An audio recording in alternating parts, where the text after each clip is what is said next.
Hey everybody,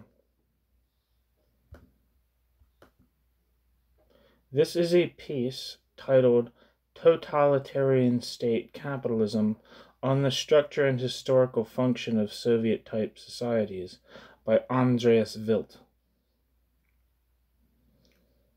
It was translated by David J. Parent. I believe this originally appeared in the journal Telos. I don't know anything about Andreas Wildt or his work, but this is a primary source in Marcel van der Linden's Soviet Union, Western Marxism and the Soviet Union. Here we go. Societies patterned on the Soviet model have been described as, quote, really existing socialism, end quote. Quote, transitional society, end quote. Quote, state socialism, end quote. Quote, integral statism. Quote, bureaucratic collectivism. Quote, monopoly socialism. And quote, proto-socialism. All of these accounts are in some ways more inadequate. All of these accounts are in some ways inadequate. And in the following paper, the notion of totalitarian state capitalism will be developed to provide a more accurate account. The point of departure is a re-examination of the concept of totalitarianism. The unqualified rejection of the, quote, bourgeois, end quote, theory of totalitarianism by the German left in the 1950s and 1960s was a serious mistake, which still prevents an accurate understanding of contemporary realities.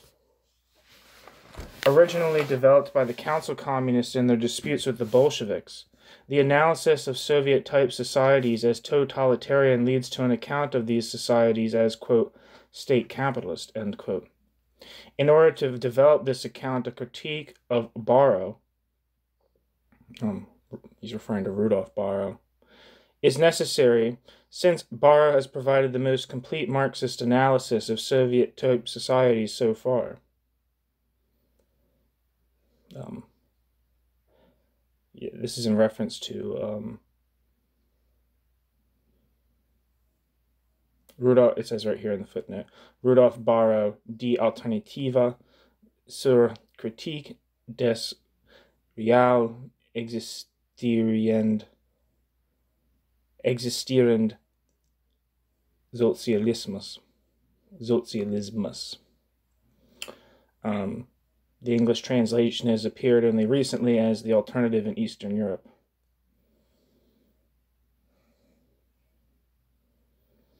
State capitalism. In his book, Die Alternative, Barrow argues that, quote, our really existing socialism is a different system in principle from that developed in Marx's socialist theory. This practice can be compared with that theory, but it must not be measured by that theory. It must be explained by its own laws. All theories of deformation, from Khrushchev to Garaudy, referring to Roger Garaudy, the French communist, only distract from this task, end quote. Barrow rightly does not spend much time explaining why Soviet-type societies cannot be considered socialist since they lack workers' control, self-management, equality, and brotherhood. To speak of, quote, really existing socialism, end quote, however, directly raises this question: how then can Barrow provide a positive definition of, quote, really existing socialism, end quote? Barrow sees it as unmistakably a, quote, late-class society, end quote. Yet, although it involves things such as, quote, capital, quote, wage labor, quote, added value, etc., is not a variant of capitalism. Since Barrow seems to be familiar with the theory of state capitalism only from the writings of Lenin and Lenin's predecessors, Barrow argues that Soviet-type societies can best be characterized in terms of, quote, proto-socialist, i.e., socialism in a larval state, end quote. Presumably, A society is proto-socialist if it must develop into socialism through intrinsic laws unless destroyed by external forces. This, however, is what was predicated by traditional and objectivist Marxism of all class societies, especially capitalism. Thus, if Barrow's larva metaphor is to be more than a general reformulation of a deterministic theory of revolution, Barrow's larva metaphor must entail that no intermediary stage is possible between the social system of Soviet-type societies and socialism, and that a systematic transition is possible not from capitalism to socialism, but from Soviet-type societies to socialism. Barrow wants to argue that Soviet-type societies are closer to socialism than capitalist ones. Thus, Barrow stands in the tradition of Trotsky, who in 1936 held that in the Soviet Union the relations of production were socialist because of state ownership of the means of production, a planned economy, a monopoly of foreign trade. But the relations of distribution were bourgeois, the Bolshevist party deviant, and the, quote, workers' state degenerate.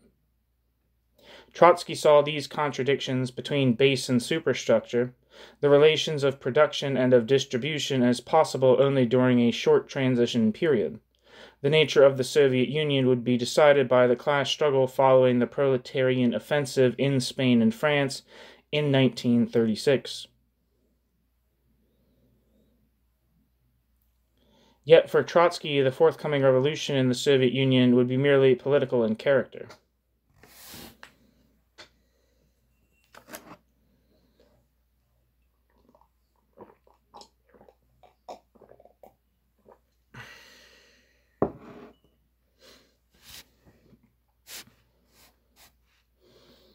Holy shit, that cup of coffee is good. Holy God.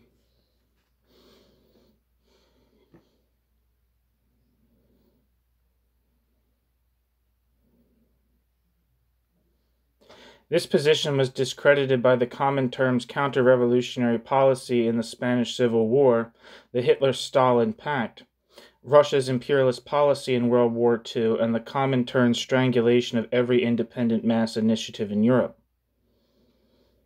Footnote.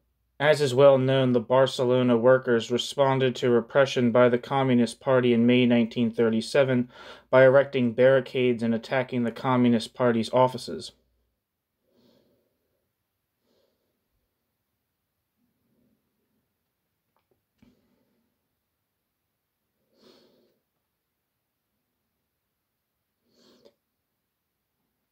End footnote. No historical experience, however, has been able to shake the widespread and indecisive leftist stand to exonerate the USSR by regarding it as a, quote, transitional society, end quote. Footnote. Before this footnote, I have a piece on this channel by an author from the Socialist Party of Great Britain named Adam Buick, who I think is tremendously underread. In general, if you ever get your hands on the book, The Alternative to Capitalism by him and John Crump, I think it's an edited volume, or not an edited, but I think it was edited by someone else from various pieces that Crump and Buick had written in the past. I really recommend you check that out. He's also featured in the book by edited by Anitra Nelson. It's called like Life Without Money, which is about non-market socialism. Anyway, footnote. One of the rare exceptions is Merleau-Ponty, who in Humanism and Terror in 1947 still held on to the, quote, waiting Marxist attitude, end quote, toward the Soviet Union. It's important to note that Merleau-Ponty was a big influence on Claude Lefort, one of the principal writers of the journal Socialisme ou Barbarie, that had tremendous influence on the anti-authoritarian or libertarian wing of the French New Left.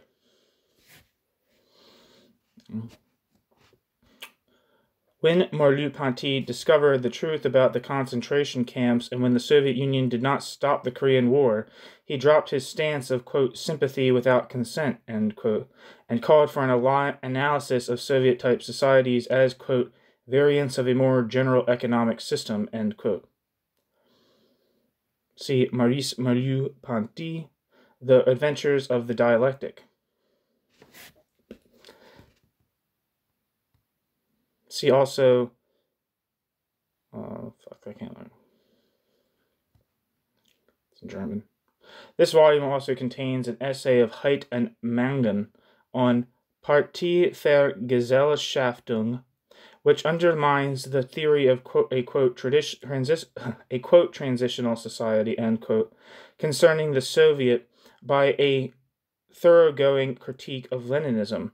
To still claim today that there is a contradiction between socialist conditions of production and bourgeois conditions of distribution, as Mandel does, is a clear break with Marxism and understandable only in the context of the dogmatism of the Fourth International. Ernest Mandel wrote the introduction to the 3 volumes of Capital that's put out by Penguin Press. He was a leader of the Fourth International, and I believe both in its, I think he was part of the, I'm not sure exactly, but I think he was part of the International Secretariat during the 1950s, and then part of the United Secretariat, and thereafter from the 1960s on, when the International Secretariat of the Fourth International and the International Committee, I believe it's called, of the Fourth International reunified after a dispute about the political strategies of Pabloism. Ernest Mandel was held on to the thesis of the degenerated workers' state of Trotsky, after many people who formerly held to that viewpoint discarded it. So, for instance, Grandizo Muniz, Natalia Zadova Trotsky, CLR James, Raya Dunayevskaya, Tony Cliff, amongst others, embraced a state capitalist notion of the development and the social developments in the USSR, with Natalia Zadova Trotsky breaking with the Fourth International in like 1950 or 1949 or 1951 or something like that. So Mandel kind of, I would say, this is from my perspective, I would say the people that represent the so-called orthodox Trotskyism, that hold on to the degenerated workers' state thesis of Soviet-type societies, would be the more conservative wing of Trotskyism, while those who represent bureaucratic and state capitalist conceptions of the Soviet Union and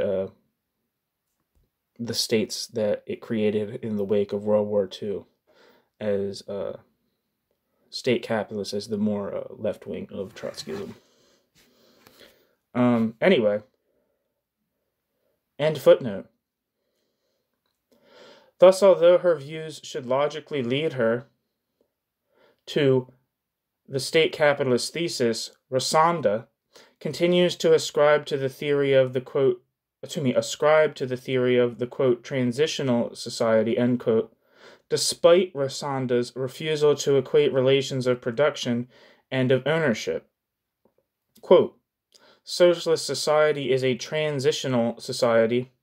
In the full sense of the term, it is a historical form in which elements of capital continue to exist, mingled with other elements, and to exercise decisive pressure on the political sphere, on the relationship between men, on the relationship between governors and governed, end quote.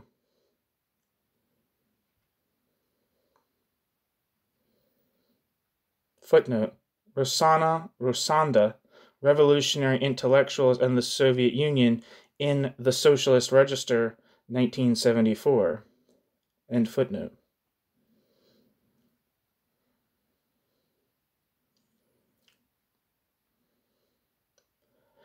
Given this state of affairs, it is not surprising that the leftist opposition to Soviet-type societies, e.g. Habermas and Bierman, who can legally put forth only imminent critiques, assumed that in the GDR the socialist revolution began with the anti-fascist purges and the nationalization of the most important means of production, so that the GDR is the, quote, better German state, end quote.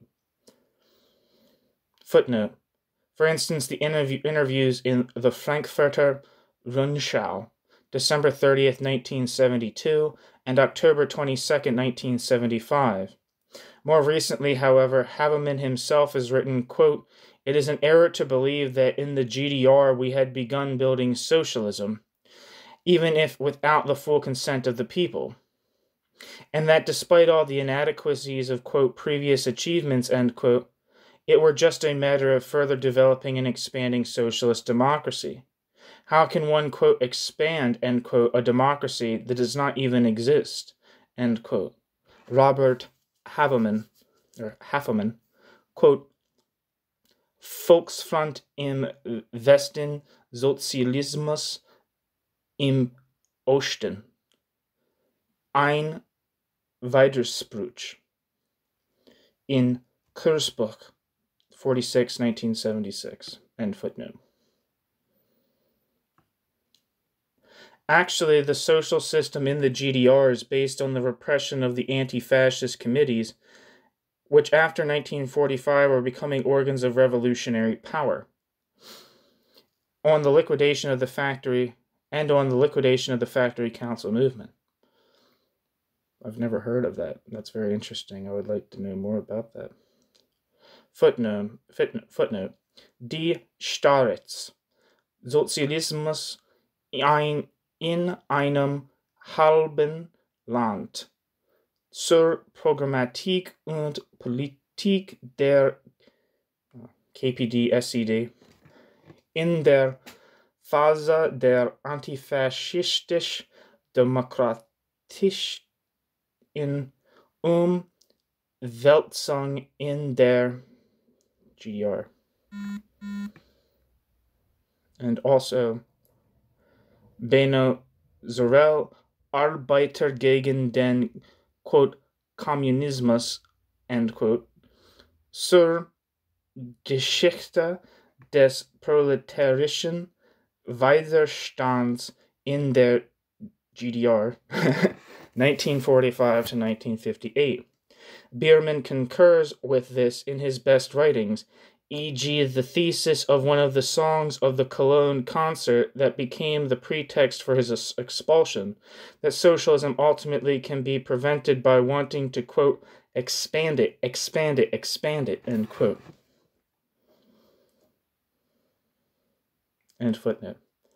Already by the end of the 1930s, the Soviet Union had been analyzed as a new class society by Max Shachtman, Bruno Rizzi, and, why can't I think of his name? I can't think of Burnham's first name. Under the label of, quote, bureaucratic collectivism, end quote. Footnote. The theory of, quote, bureaucratic collectivism, end quote, is held today especially by Antonio Carlo. See his article, The Social Economic Nature of the USSR in Telos 21, fall 1974. Antonio Carlo believes that Kuran and Modzelewski also hold this view, which, however, seems doubtful. Kuran and Modzelewski, where dissident communists within Poland. I'm not sure if they were members of the Communist Party or not, but they were kind of latched onto by Western Trotskyists. I think the book was put out by a guy named Chris Baker. Maybe I'm thinking a different name. Maybe I'm saying the wrong name. But Chris Barker, I think, might be his name. He was like a Marxist in the UK. Maybe. I might just be talking out my ass. End footnote. Regardless of other differences, these positions share Trotsky's claim that the Soviet Union is not capitalist in character.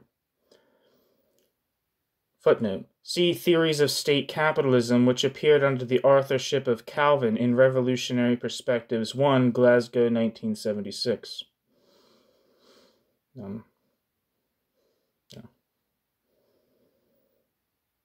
End footnote.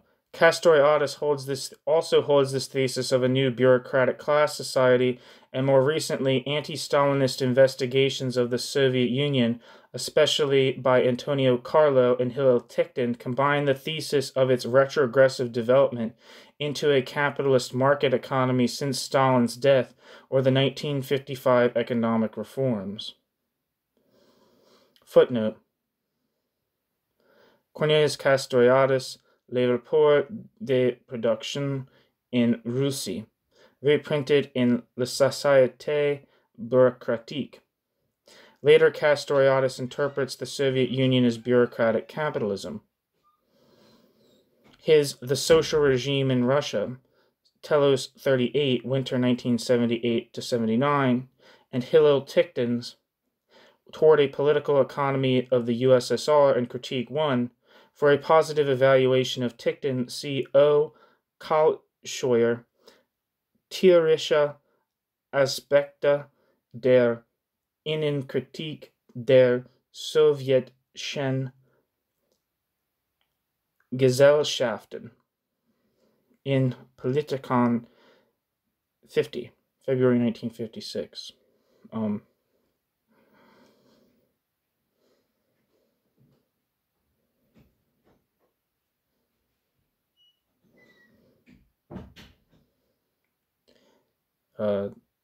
It seems to, just because I know a little bit about Castoriadis more than the other people, I'll say that this it's even manifest here, and there's kind of like a contradiction between the endnote, the footnote that I just read, and what was said in the text. Castoriadis did initially have a good degree of skepticism about labeling the Soviet Union capitalist, thinking it was kind of like intellectually lazy. And I think this is one of the merits of the bureaucratic collectivism thesis, even if it's not precise, or I'm not in a position to say whether it's precise or imprecise, but whether or not it's precise, it puts on the theoretical and political table the idea that something can be both anti-capitalist and reactionary at the same time. That you don't have to describe, like, in order to describe the type of social relations that were established in the Soviet Union as reactionary doesn't necessarily mean that they have to be capitalist. I think that's very important. It's a very important kind of like attitude to have politically. And then you can do empirical work as to whether basic features of a capitalist economy on a more, not esoteric in the sense of like abstract or meaningless, but in the sense of like on a more finer levels, like does commodity production exist? Does capital exist? Does wage labor exist? All those kinds of things that would characterize the basic features of a capitalist economy. Do they prevail under the Soviet Union? Which I think in certain respects in large respects, they certainly did. I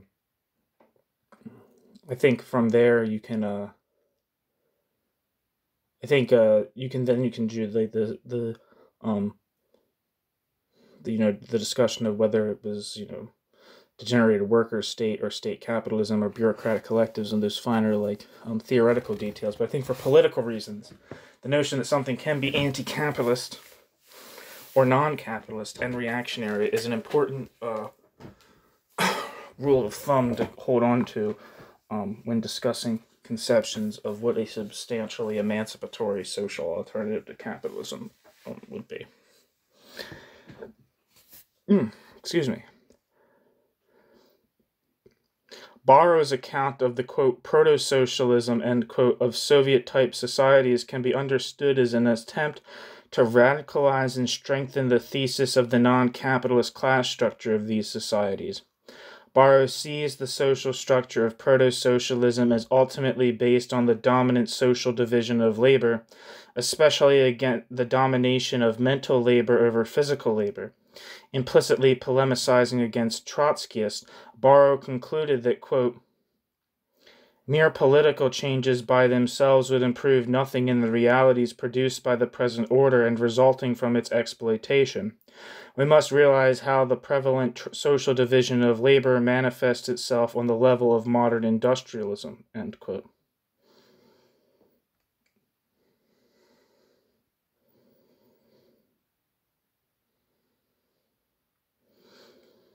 Yeah, I'm going to say that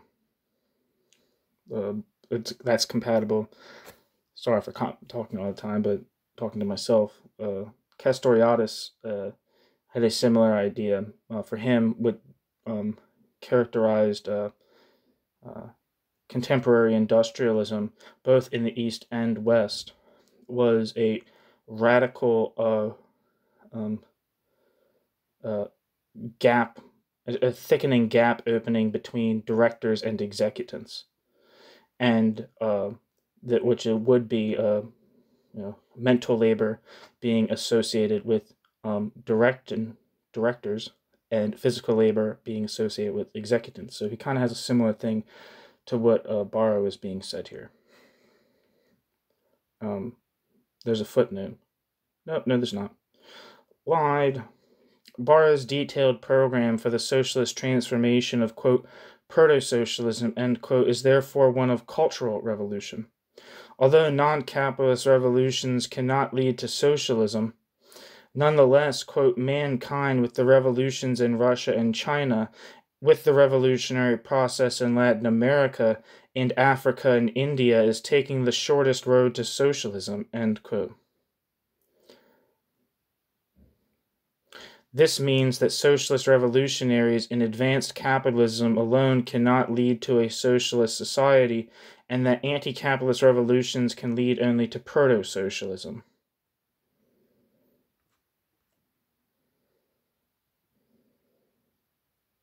Calling attention to the colonial attitudes and cultural Eurocentrism of German social democracy since Engels, Rudolf Barrow tries to show that the workers' revolution in the West after World War I could not have led to socialist world society, since it would have to be shown why, even in a revolutionary situation, the proletariat cannot overcome this social democratic bias. Barrow presupposes the Leninist view that by itself the proletariat can develop only trade union consciousness. Barrow goes even further in claiming that the proletariat's political perspective is in principle particular and servile, and he speaks of the, quote, obvious fact that the proletariat cannot be the ruling class, end quote. Well,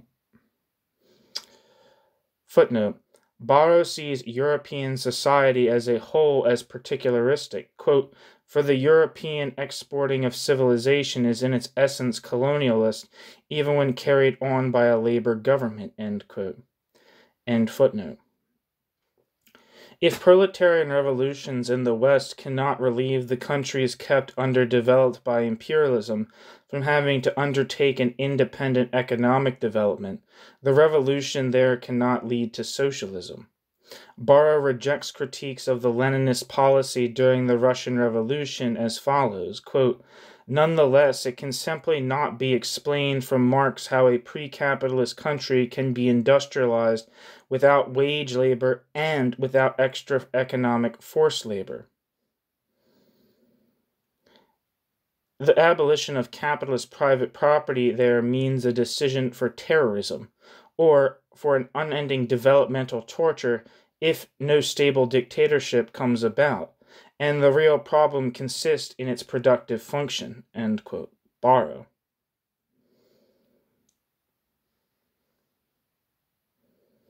In short, quote, the sum of individually felt unhappiness increases when the course of history is accelerated, end quote. Barrow tries to explain the difference between the Russian and Chinese revolutions accordingly. Quote, China, for example, has the good fortune that its population, even in its earlier Asiatic mode of production, was forced to use a labor-intensive agriculture, which on the other hand excluded serfdom." End quote.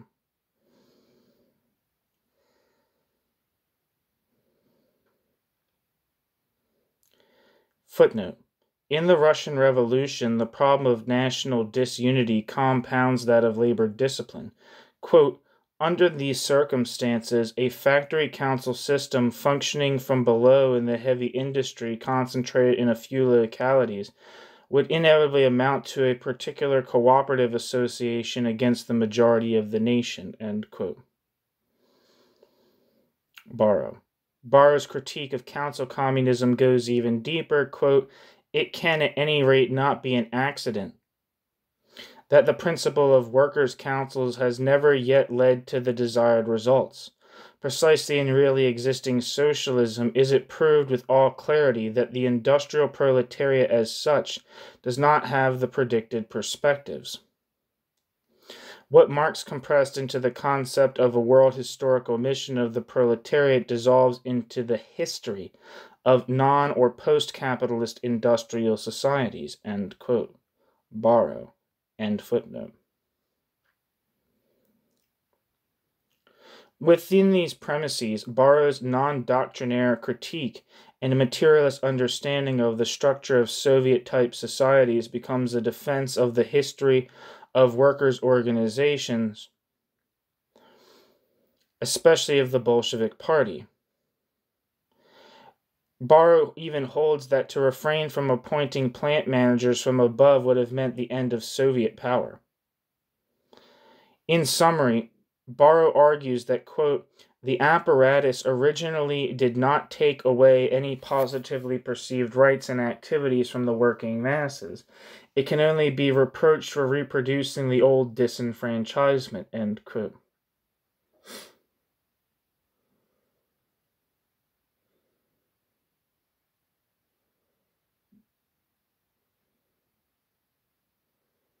Footnote.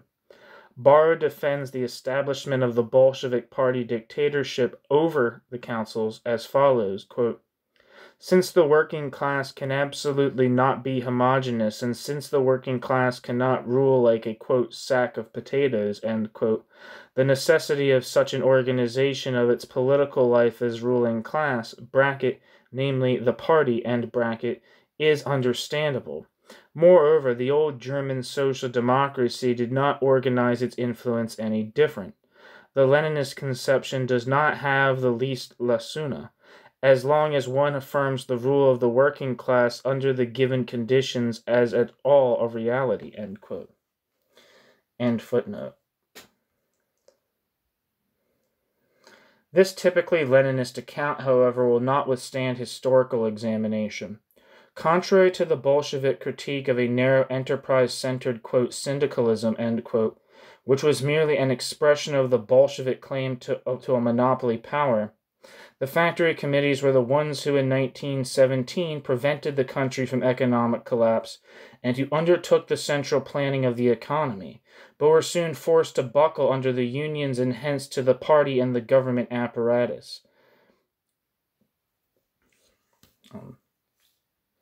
I plan on putting up a video soon of Stephen A. Smith discussing factory committees. I actually really encourage you to look up, I've mentioned this in other videos, but I really encourage you, if you're curious about this, check out the Social Histories of Revolution YouTube channel, hosted primarily by Simon Pirani, and the various lectures that are on that channel. They're phenomenal, but one of them is Stephen A. Smith that's on there, who, if you don't know who Stephen A. Smith is, he's one of the probably best known scholars on the history of international communism. He wrote a book called Red Petrograd, which is kind of like a staple book for a lot of social historians of the USSR. But he talks about the dynamics of workers' control within the early Russian Revolution in that YouTube video. that's on there of Stephen Smith. I plan on reading an entry of his about factory committees in the Russian Revolution from the Critical Companion to the Russian Revolution soon. The other thing that I would recommend checking out on this channel, if you're interested, is the book by Maurice Brinton.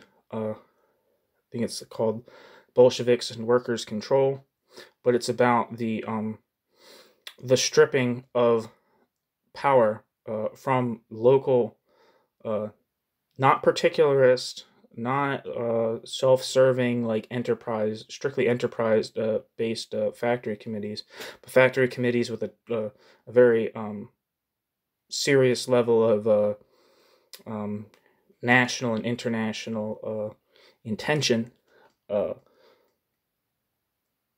It describes how they were disempowered by the Bolsheviks. Not to mention the complete emptying of the Soviets, the workers' councils in the early Soviet Union, of any substantial democratic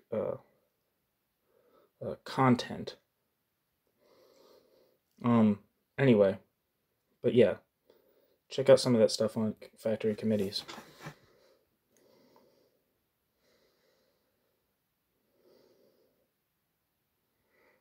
You got a footnote here. Uwe Brugmann, die russischen Gewerkschaften in Revolution und Bürgerkrieg, 1917 to 1919. The party internal, quote, worker opposition, end quote, was silenced with the label, quote, syndicalism, end quote, sharpened to, quote, anarcho-syndicalism, end quote. The concept of anarcho-syndicalism is still being misused today against left communism. Thus, Ola, in reference to the leftist communist theory of state capitalism, speaks only of the, quote, anarcho-syndicalist variant, end quote, of the theory of state capitalism.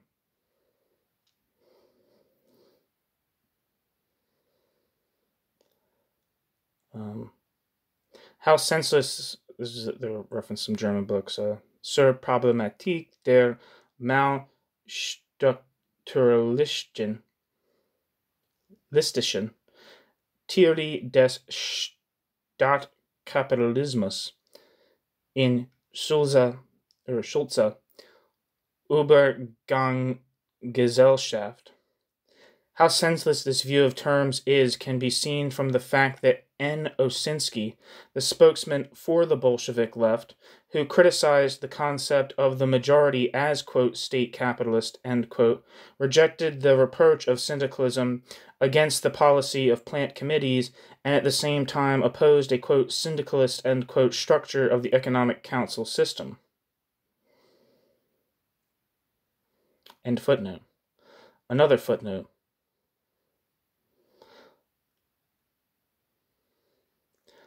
Durch Organisation Probleme der russischen Wirtschaft in Revolution und Bürgerkrieg, 1918 to 1920. The question whether a democratic economic planning based on the factory committees would have been implementable if the Bolsheviks had supported it can hardly be decided after the fact, at least not by pointing to economic difficulties and a few negative experiences. Although Düring and Brugmann do not directly attack the syndicalism reproach against the factory committee, they do supply quite a bit of material to undermine it. Okay, end footnote.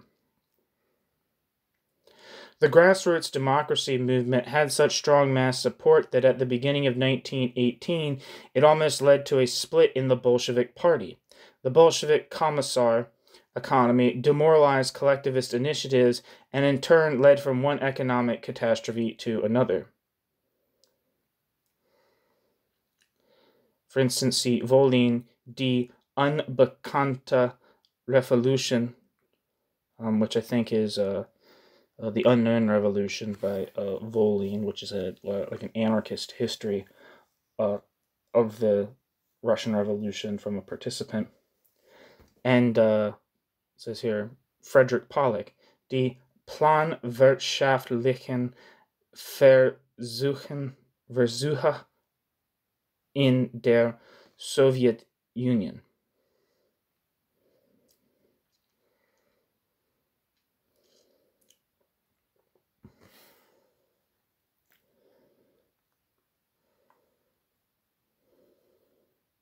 End footnote. Piecework, Taylorism, and one-man leadership in the factory, which had already been decided by the Bolsheviks or by the unions in the spring of 1918, could be implemented only after long struggles. It should be noted, I just want to note, that's precisely what that last statement about piecework, Taylorism, and one-man leadership in the factory. Stephen A. Smith basically says that there were elements within the Bolshevik Party that were sympathetic to workers' control, loosely, or at least ostensibly, but what their main vision was to increase the economic productivity of the Soviet Union as fast as possible. And a great way to do that is to install hyper-exploitative, alienating, authoritarian relations at the direct sites of production. So that's just a comment from myself. In the political realm, it is simply false that the Bolshevik Party, quote, took away no positively perceived rights and activities from the working masses, end quote.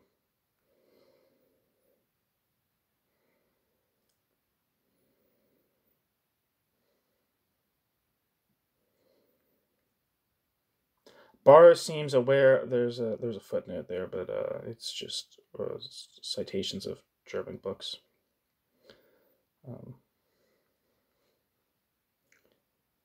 Barrow seems aware of the fact that his Leninist explanations for Bolshevik policy after the October Revolution are inadequate. Otherwise, his appeal to Marx's beginnings of a theory of the, quote, Asiatic mode of production, end quote, rather incongruous in the Leninist framework, is hardly understandable.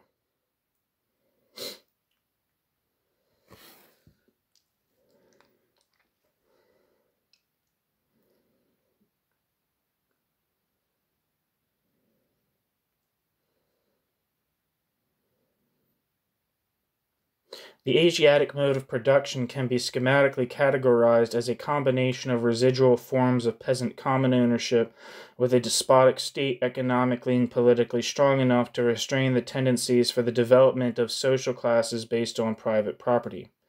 The Asiatic agrarian despotic past, as Barrow explains, burdens revolutionary society with a strong tendency to develop an industrial despotism based on a rigid separation of mental and physical work.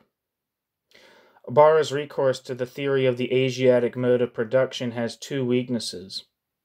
First, the authoritarian and despotic Asiatic heritage seems to explain only at what pace and in what forms the development of the Soviet Union into a class society took place after the workers' and peasants' movement was defeated, i.e. by 1921 at the latest, since the movement excelled the non-Asiatic Western countries in revolutionary spontaneity. Stalin looked much like a, quote, new czar, end quote, as the Chinese today call Brezhnev, who would far prefer to be a Western hero. Secondly, like Dutschke, reference to Rudi Dutschke, I'm assuming, the West German student leader, Barrow does not refer to the other feature of the Asiatic mode of production, the residual forms of peasant common ownership and collective life in the village communities, which Marx saw as the, quote, fulcrum for the social rebirth of Russia, end quote. To my understanding, that was Marx's hope for social revolution in Russia was to build upon the mir, MIR, which would be like the village commune, and increase its capacity of, like, so, to my understanding at least, to the capacity of like self-government and common ownership, and expand that and have those kind of like local rural political institutions be in solidarity with the workers' movement in the industrial parts, I guess in like the proto-industrial parts in Marx's time, or like the early industrial parts in Marx's time, and the industrial working class movement in Western Europe. He didn't have the idea of, he didn't have the kind of sort of, to my understanding at least, didn't have the sort of like religious worshipping of the proletariat that would characterize Bolshevism,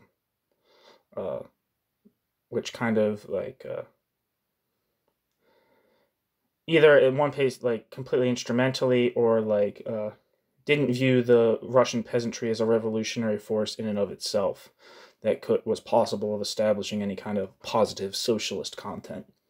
That doesn't seem, to my understanding at least, how Marx interpreted the existing village communities in the Tsarist Russia. Yeah, like he says here, Marx saw these village communities as, quote, the fulcrum for the social rebirth of Russia, end quote. See Marx's letter to V.I. Zasulich, March 8, 1881, and the drafts of it. Fritz Kramer was the first in West Germany to use these texts to renew the left radical critique of the policies of the Bolsheviks in the Russian Revolution in the context of the historical experience of the Chinese Revolution. Fritz Kramer, über den Sozialismus in Russland und China und die Marxische Theorie der Geschichte in Rotes Forum, Organ des Heidelberger SDS, 1970. Number 3.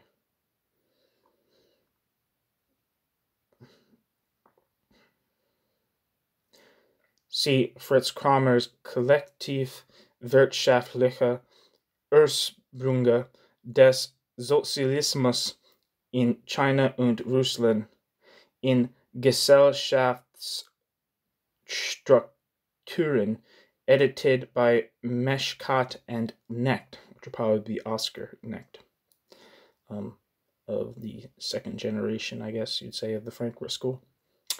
In contrast, recourse to Marx's theories of Asiatic societies in Rudi Dutschke reduces the critique of Bolshevism to an ideology critique of Lenin's writings, and by siding with the VKPD against the leftist radicals and praising the policy of the, quote, United Front, end quote, with the SPD, it aims at a merging of the spontaneous movement and reformism. End footnote.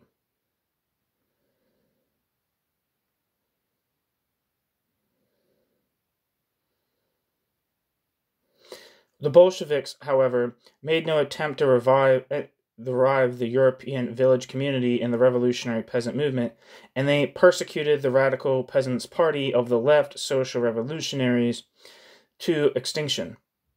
To my understanding, the Russian mirror the village community, which was not destroyed by a class of kulaks, was fundamentally persisted in the Russian countryside into the 1930s with the brutalizing methods of forced collectivization.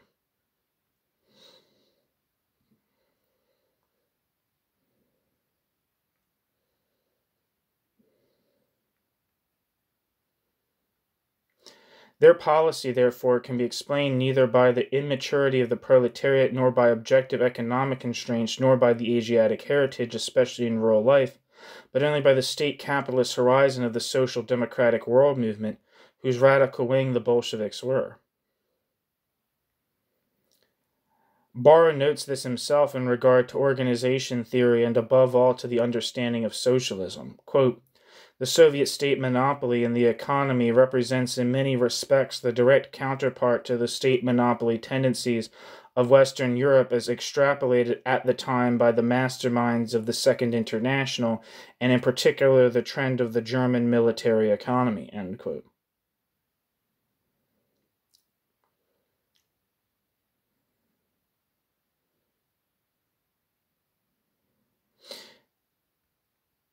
Borrow. This, however, is no reason to criticize social democracy and Bolshevism. Rather, the Bolshevik policies, along with the customarily cited conditions of inadequate and irrational development of production, foreign dangers, etc., seem to be determined by Russia's semi-Asiatic past and the general state of development of the socialist labor movement in Europe. Quote, "Even with the differentiation of the, quote, workers," end quote, quote, "even with the differentiation of the, quote, workers' aristocracy," end quote, i.e., when a great part of hand labor required distinctive skills on the basis of capitalist industrialization, with the growth of the middle management stratum based on the differentiation of leadership functions, the labor movement had become reformist. Its division into divergent parties instead of wings is understandable only within the context of the victorious Russian Revolution, i.e., it was from the beginning no purely internal phenomenon of highly industrialized countries." End quote. This is a questionable claim. If one considers that the split in social democracy, apart from the, quote, youth, end quote, movement, had been developing since the beginning of the century, and that a social revolution was developing at the latest since the November Revolution, independently of party questions.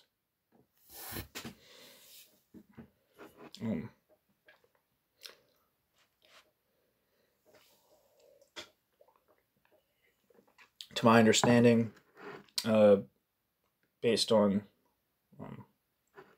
what I know about the Russian social democracy's relationship to German social democracy in the beginning of the 20th century, Lenin supported Kautsky's center against Luxemburg's left.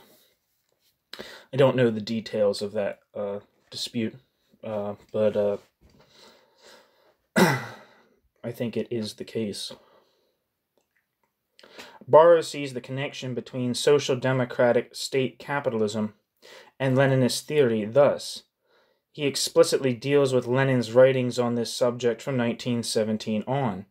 In Lenin's definition that, quote, "socialism is nothing but a state capitalist monopoly for the benefit of the entire nation and therefore is no longer a capitalist monopoly," end quote, Borrow remarks, quote, "Those are the foundations on which our system is based.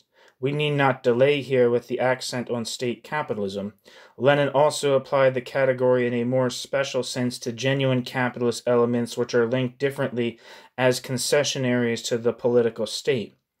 As distinguished from socialism in general, quote, state capitalism," end quote, here means nothing but state disposal over all funds and products which the revolution has stripped of their real character of capital," end quote. But several of Borrow's statements concerning the economy of Soviet-type societies contradict this distinction.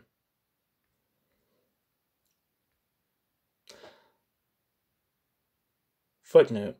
Thus he claims, quote, "fundamental is first the, quote, greatest possible self-exploitation of capital," end quote, i.e. of the funds entering into our state capital, especially physical funds, i.e. buildings and equipment," end quote. Quote, "The wage is nothing but the price of the commodity, quote, labor power," end quote, paid by the state as appropriator," end quote. Quote, "The party and the state bureaucracy acts analogously to capital insofar as it is guided by the effort to appropriate abstract labor, more work time and value in order to use its concentrated weight as a means of domination," end quote.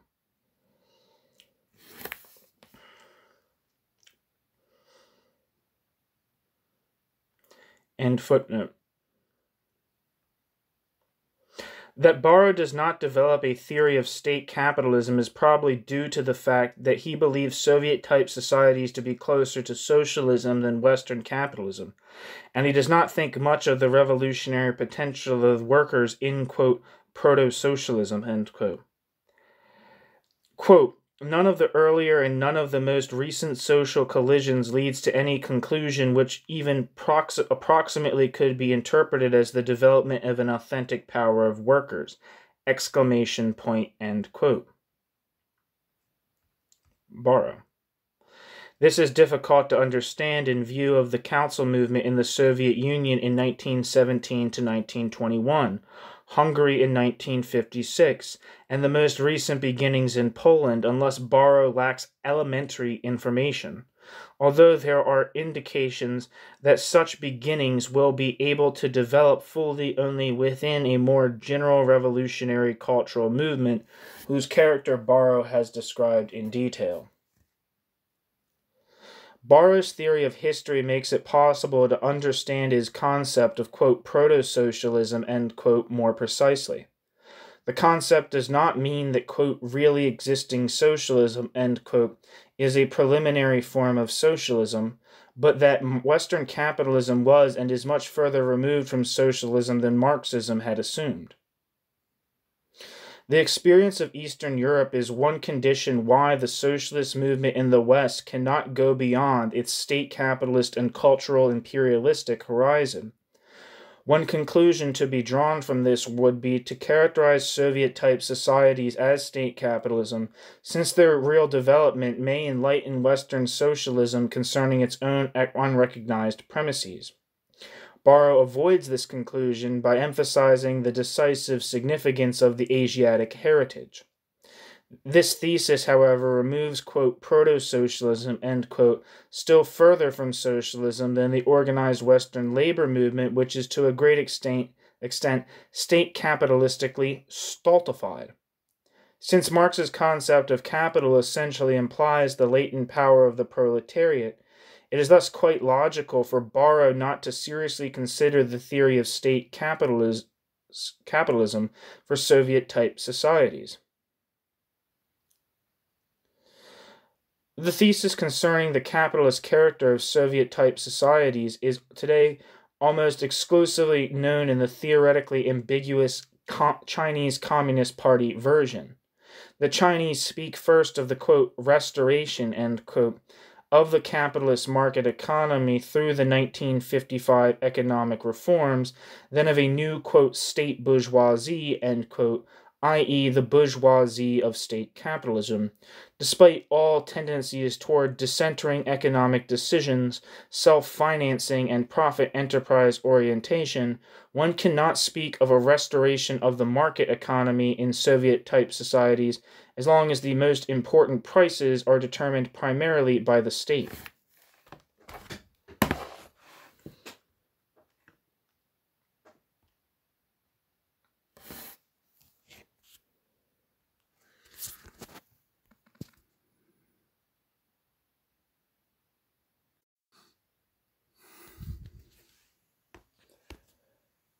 The Chinese Communist Party cannot show how, with Stalin's death or Khrushchev's assumption of power, a fundamental change has supposedly begun in the Soviet Union.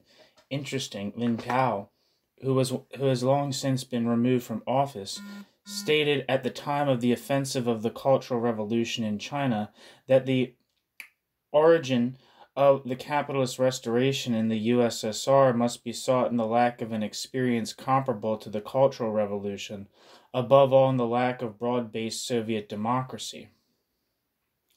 Footnote: the summary of Lin Pao's speech before an assembly of the Red Guard on November 3, 1966, taken from Carlo's article.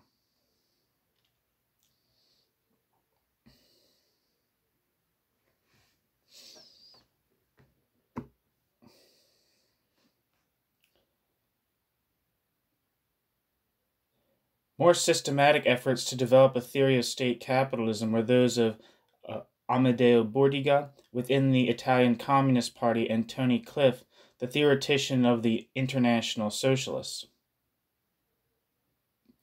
Footnote. I know the works of these authors only from secondary literature.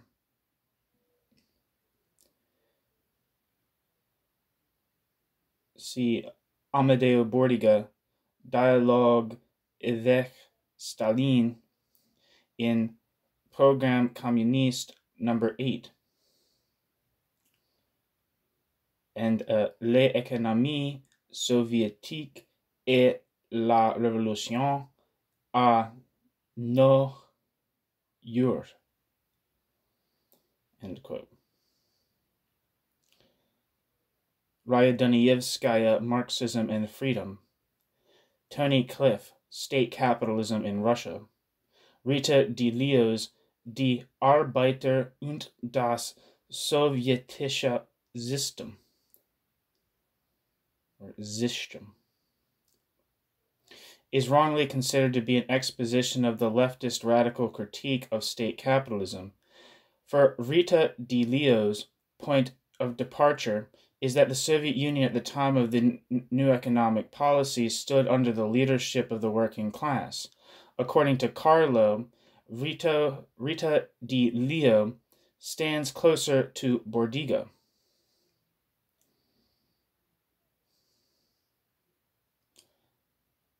Victor Serge mentions that even Zinoviev spoke of, quote, state capitalism, end quote, in the USSR under Stalin, and Wollenberg reports that the state capitalist nature of the Soviet Union was a, quote, self-evident Marxist matter, end quote, for Bukharin, Rykov, Pyatakov,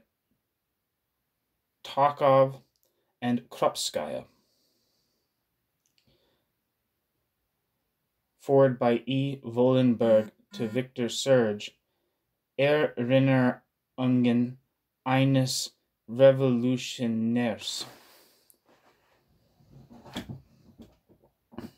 End footnote.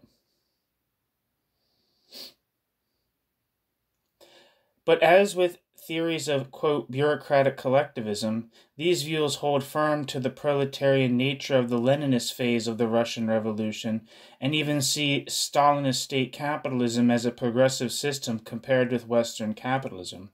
They even deny the imperialist nature of Soviet foreign policy in general, i.e., for the Eastern European satellite countries, or at least for countries not ruled by Leninist parties such as Egypt, India, and Iran.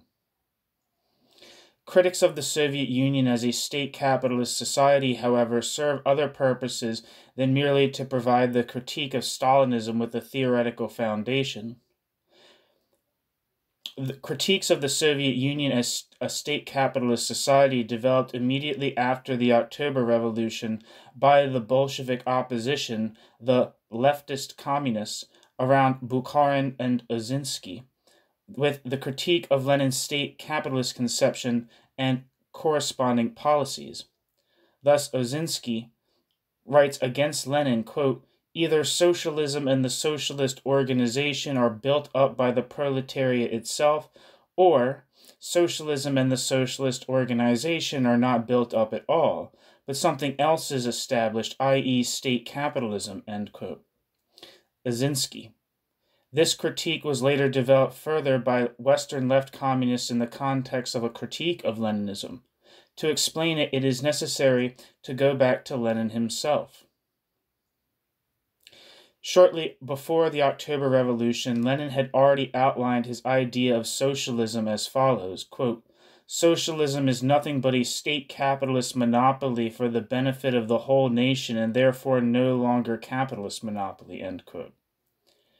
The difference from capitalism, then, consists in that, quote, transformation of all citizens into workers and employees of a large syndicate, namely the entire state, and the complete subordination of all the work of this syndicate under a truly democratic state, end quote.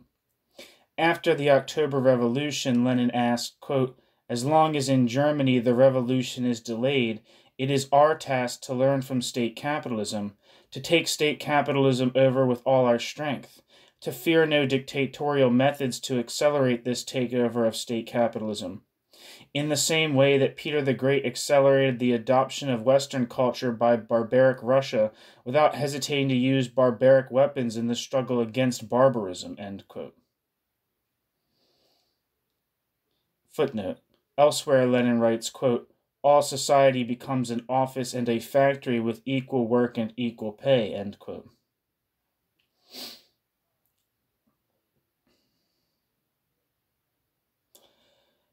Yet Lenin apparently considered the Soviets, end of footnote. Yet Lenin apparently considered the Soviets' political domination to be compatible with the economic organization of the German military economy and of the postal system of the German Reich. Thus, under the slogan of, quote, workers' control, end quote, Lenin opposed the socialization of industry and decreed their nationalization only after the factory committees had taken over the factories on their own. Even then, Lenin still held to the contradictory idea of a state capitalism under the leadership of a proletarian state. State capitalism then assumed new forms, reprivatization, concessions, etc., during the NEP period. The Leninist concept of state capitalism should not be restricted to a directed private capitalism such as prevailed in the first months after the October Revolution and during the new economic period. But this is the usual argument of opponents of the theory of state capitalism. Quote, as Trotsky already explained, the concept of state capitalism developed by Lenin presupposes a bourgeoisie in whose name the state organizes capitalist production in the limits pre-given by anarchic competition, end quote. Footnote. Carlo. End footnote. The decisive feature of state capitalism, however, is the restoration of capitalist working conditions, including the corresponding forms of reward for the purpose of a maximal accumulation independently and at the expense of the needs of the working population. In this respect, the introduction of piecework had already been decided by the unions in April 1918! Exclamation point. At the 14th Party Congress of the Bolsheviks in December 1925, a speaker of the inter-party opposition described industrial working conditions as state capitalist, not socialist, and cited as an example, among other things, the preponderance of piecework. The introduction of Taylorism drastically increased work intensity. Footnote. See Rainer Traub, Lenin and Taylor. 1 second.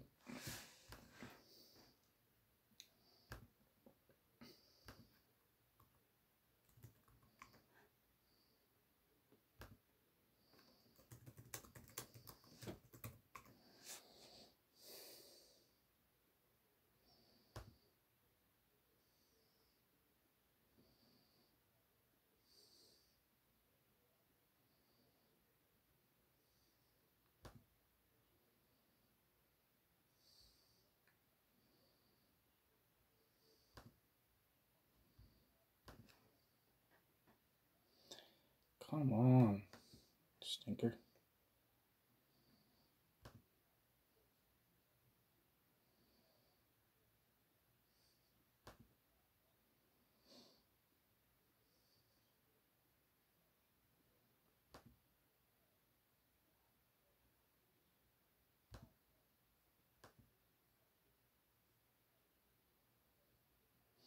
Okay. End footnote. One-man management was introduced against workers' resistance and strikes were repressed. All these tendencies became fully implemented under Stalinism. Wage differentials were even greater than under Western capitalism, and the Stakhanov system produced a real labor aristocracy. The primacy of accumulation was shown in the long-lasting stagnation of wages and in the imbalance between production goods and consumer goods that is still growing today.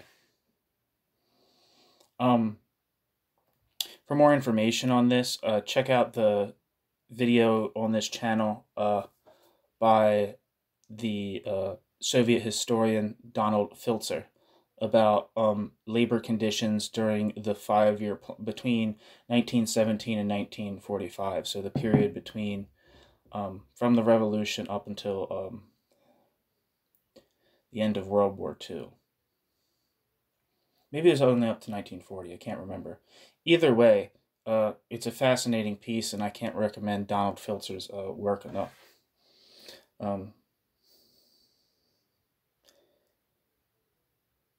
If you want to understand how the Soviet economy affected, if you want to conceptualize the Soviet Union's mode of production, if you want to call it a mode of production, some people don't. I think it's, I don't know. I don't have an opinion on it, at least not in this moment when I'm talking. But if you want to understand like the actual social constitution of the ostensible relationships as they were announced by both the Soviet state and the global left opposition, if you want to see what the social content of the society that they were discussing was, it's absolutely necessary to look at the conditions of labor within Soviet society.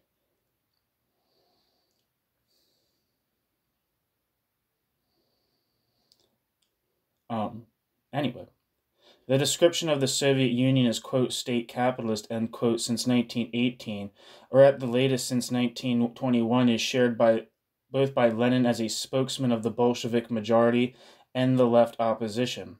Quote, state capitalism here refers not only, as in the social democratic tradition, to strengthened governmental regulations and organization of private capitalism, but to an economic concept for a politically victorious workers' party, which, in contrast with capitalism in its partial statist development, could be called, quote, integral state capitalism, end quote. The concept of, quote, this fucking computer.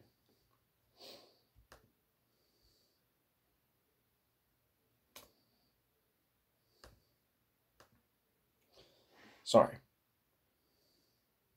The concept of, quote, state capitalism also applies to the basic decision of the post-revolutionary economic policy, the primacy of accumulation and implementation of capitalist working conditions and wage relations. In the terms of accumulation, what accumulation means, if you're not familiar with the term accumulation as it's used in the Marxian critique of political economy, in the simplest terms, in capital, in the circuit of capital, a bit of money is invested in means of production and labor power.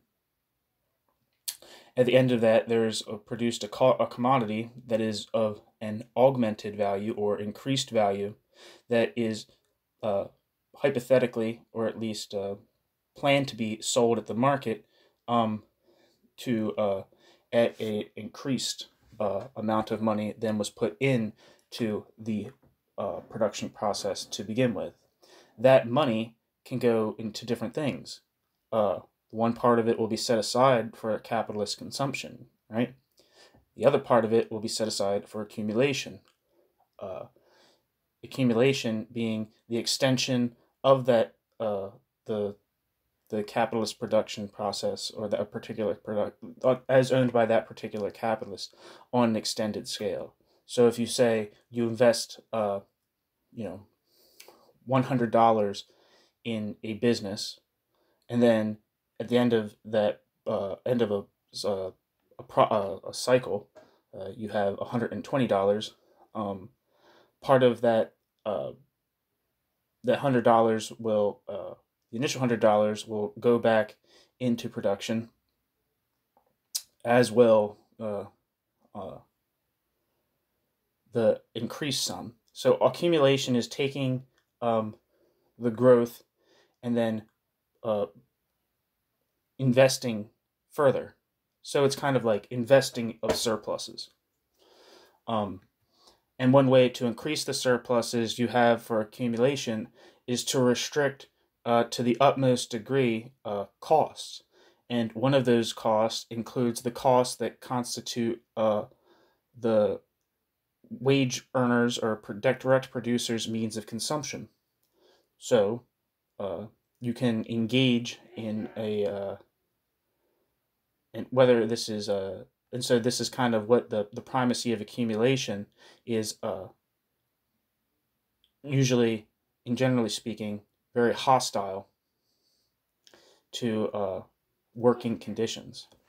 And there's always, a class struggle to try to tighten belts and suck as much out of the laboring population as possible, or the workers as possible, in order to create a greater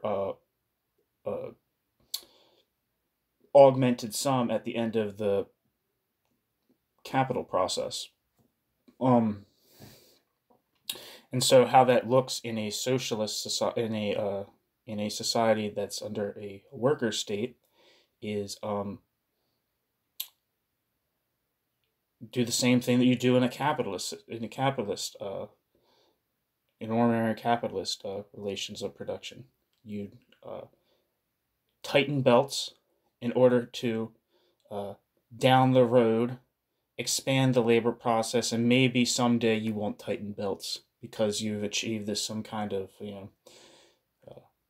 peaceful state where that's no longer necessary. But of course that's never the case. Sorry, I'm just rambling on now. I wasn't prepared to try to explain that, but sometimes I feel like the words of accumulation can be thrown around and it's like not necessarily clear what accumulation is. The advantages of the concept of state capitalism are not diminished by its weaknesses. Yet, it is not specific enough to define societies like the Soviet Union, because it does not take into consideration the way the socio-economic structure is affected by the revolutionary movement in the partially pre-capitalist past. Only in this context can Soviet-type state capitalism be distinguished from the state capitalism that develops in underdeveloped countries as a result of peasants' revolutions or military movements, and as a result of fascist regimes in economically highly developed capitalist countries. Marxists often reject the description of planned economies as, quote, state capitalist, on the grounds that Marx based his theory of capitalism on the analysis of the commodity.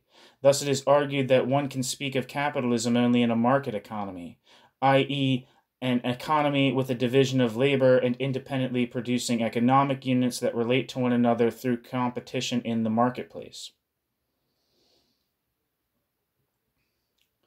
Otto Rühle, the first Marxist critic to criticize the Bolsheviks as fundamentally bourgeois, predicted the, quote, end of the Bolshevik party dictatorship, end quote, and the coming of a, quote, genuine and real capitalism, end quote.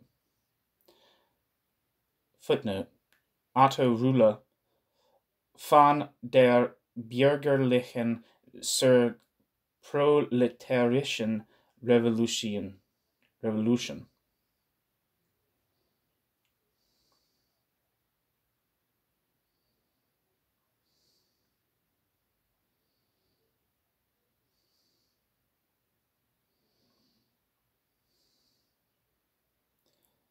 End footnote. Of course, Marx occasionally says that market competition is a necessary condition for, quote, capital, end quote. But Marx and Engels' discussions of the abolition of, quote, private production, or of, quote, capital as private property in stock companies, trust, and cooperative factories are not entirely applicable, since these forms of organization, as well as partial nationalization, government contracts, etc., do not abolish the market economy. If market competition were to be part of the definition of capitalism, it is unlikely that Marx was really all that concerned with distinguishing the, quote, inner nature, end quote, of capitalism from these phenomena.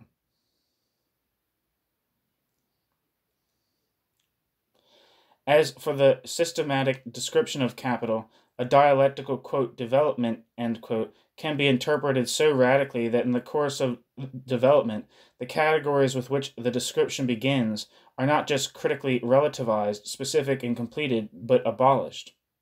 Actually, the famous definition in Capital of capital as a disjointed movement of the self-exploitation of value, for which commodities and money are mere forms. I don't think self-exploitation is the right word there, but this is translated, keep in mind.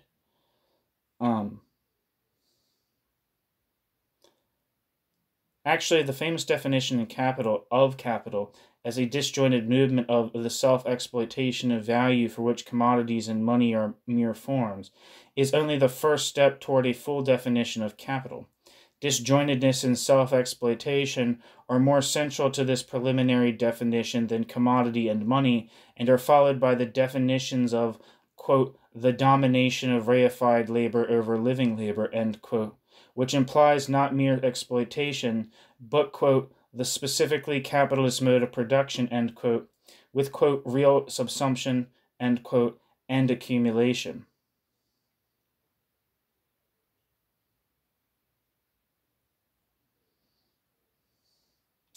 Accordingly, what is decisive for capitalism is not that the products of labor take the form of commodities, but the structural pressure for accumulation which is realized through the exploitation of the commodity, quote, labor power, end quote.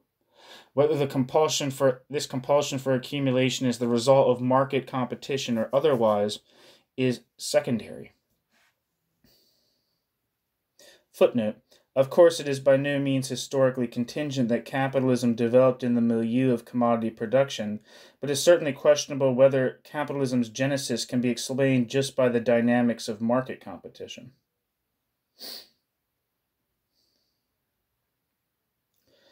Labor relations in the Soviet Union took an increasingly strong, end footnote. Labor relations in the Soviet Union took on an increasingly stronger capitalist character immediately after the revolution, although the specific laws of the capitalist labor market do not apply to Soviet-type societies. Footnote, e.g., an increase in wages does not always follow from full employment during economic expansion in the Soviet Union. End footnote.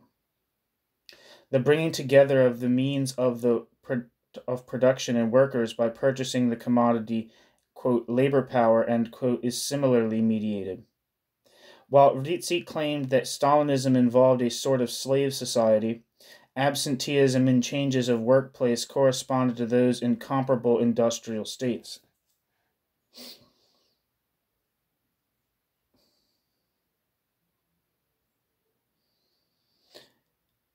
Footnote. Alec Nova, Economic History of the USSR, end footnote. Finally, after over 50 years of planned economy, accumulation in the Soviet Union can hardly be understood as the expression of a policy that can be modified within the system.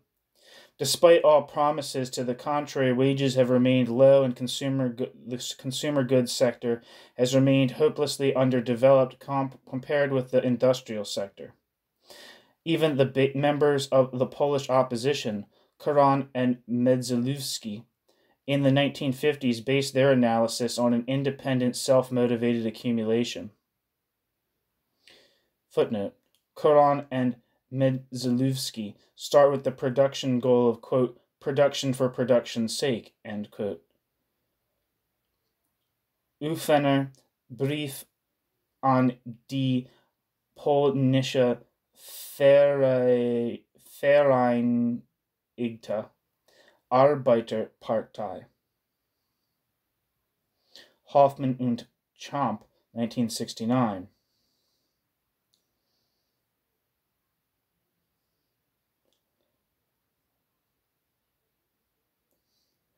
They do not use the Koran and Medzalewski do not use the term, quote, state capitalism, but Koran and Medzalewski use it implicitly. Quote, the monopolistic bureaucracy consequentially strives to increase its capital, to expand the production apparatus, to increase accumulation.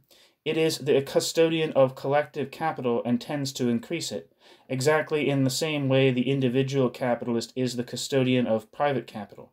End quote. Koran and Medzalewski.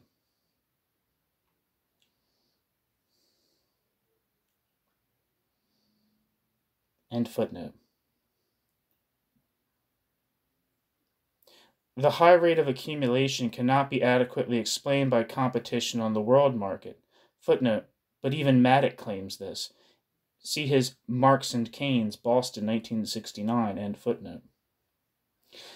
That the particularly pronounced dependence of the world market which the Soviet Union had inherited from Tsarism was not overcome but increased resulted from a policy of development more interested in disciplining the labor force than in world revolution. Footnote: contrary to the usual propaganda, even the industrialization of the first 5-year plan was based on Western technology. See Spoon. Die technologische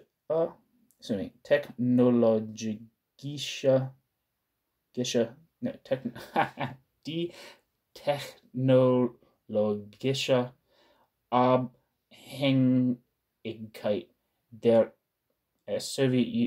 Soviet Union, SU, vom Weltmarkt,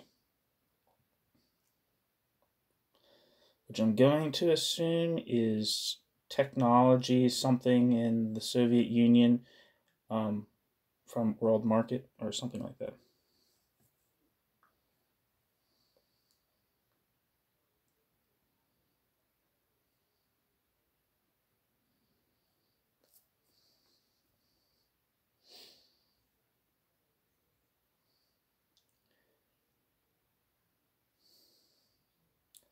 End footnote. From the beginning, the bureaucracy's need to construct an efficient power apparatus to legitimate its rule through an impressive rise of industrial productivity and to compensate for a lower labor productivity, which is primarily the expression of a lack of convergence of interest in state capitalism, led to the decision to coerce accumulation. Footnote. A few council communists, e.g. in Revolutionary Perspectives and Bordiga, also assumed the validity of the law of the tendency of the rate of profit to fall for the Soviet planned economy. End footnote. More recently, however, the mere dependence on the world market may be sufficient to explain this coercion. Totalitarianism.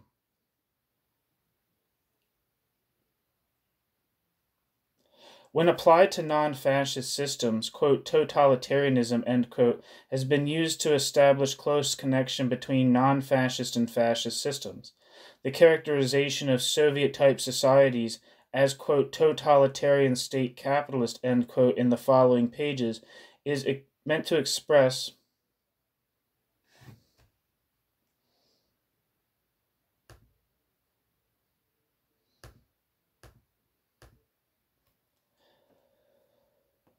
the characterization of Soviet-type societies as, quote, totalitarian state capitalist, end quote, in the following pages is meant to express not only common structures, but also a common underlying historical context. Footnote. This is not just a reflection of Cold War hysteria or of Chinese propaganda. Consider the following letter of an old Soviet citizen to the famous opposition writer Pavel Litvinov. Quote, I really believe that your famous grandfather would have found no fault in you, a grandson worthy of him. I'm speaking to you as a communist, as a person to whom the fate of our ideals is not indifferent. I remember the speech your grandfather gave in the League of Nations. In his declarations, he castigated the fascist brown shirts. But fascists can dress in every color and wear any kind of clothing. You declare war on a new fascism, one that has, like a chameleon, put on our glorious red. Even under the Tsarist regime, authors are not put on trial. This happens only where fascism flourishes. We, as simple people, have long been asking ourselves the question, quote, how did we allow the Soviet power to slip from our hands into whose hands has it fallen, end quote. Quoted from the, quote, open letter, end quote, of P. Grigorenko to the participants in the Conference of the Communist Parties in Budapest, 1968, in Mandel, Medvedev, Grigorenko, quote, Revolutionäre oder bürgerliche Kritik an der Soviet SU, end quote. Rota Hefta 3. Similarly, the rebellious Polish dock workers answered the shots of police with shouts of, quote, Gestapo, Gestapo, end quote. When the Soviet opposition group, quote, the Sower, end quote, writes, quote, "The cruelty of the Stalinist regime justify its being called fascist," end quote. It would have to show first to what extent Stalinist terrorism differs qualitatively from, for example, South American guerrilla dictatorships, and secondly, how far congruencies between fascism and Soviet societies justify an equation of them.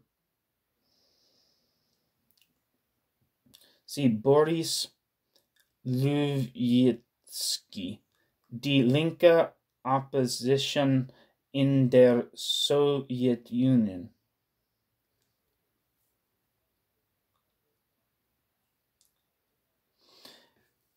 Information on the opposition in Eastern European states is readily available in the report of Amnesty International, Politische Gegenden in der UdSSR. 1975. I gotta learn how to say German letters. In addition, Luvitsky, Politische Opposition in der Soviet Union 1960 to 1972, Analysen und Dokumenta. Yuri Pelikan, Sozialistische Opposition in der CSSR. Material on repression in the Warsaw Pact countries is constantly appearing in the publications of the Socialist East Europe Committee, Hamburg, and in the, quote, Listy Blätter, end quote, the periodical of the Czechoslovak socialist opposition. End footnote. The Council Communists, of course, were not the first to connect Stalinism and fascism. The Council Communists were interested not only in typological correspondence between post-revolutionary Bolshevism and fascism, but in the counter-revolutionary historical function of Bolshevism and in the transformation of capitalism as a whole promoted by fascism and Stalinism. Otto Rühle, the Council Communist, described the Bolsheviks' work against the revolutionary German council movement since 1919 as follows, quote, "Everywhere Bolshevik functionaries or party members appeared as spies, informers, tale-bearers, witnesses, accomplices, and gangster types, which one must have experienced to understand from what arsenals fascism later could so rapidly recruit its bands of ruffians." End quote. According to Rühle, the policies of the German Communist Party and the Comintern since 1919 promoted the rise of the Nazis, just as the counter-revolutionary development of Russian Bolshevism after the October Revolution promoted the development of the Nazi system. Quote, "German fascism would not have developed so swiftly, smoothly, and successfully into a totalitarian, dictatorial, and terrorist bureaucratic one-party system, nor been able to build up its state into a power apparatus of such unity, precision, and irresistibility, had it not found and used Russian Bolshevism as a model." End quote.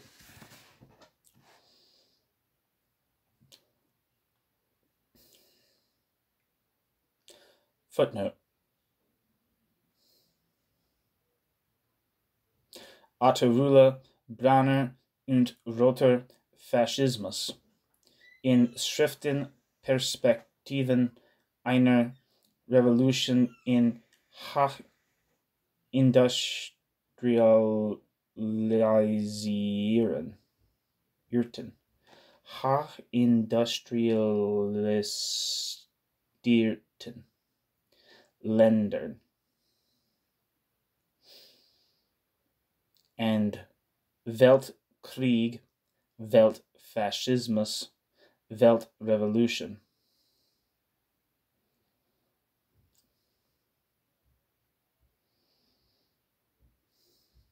End footnote.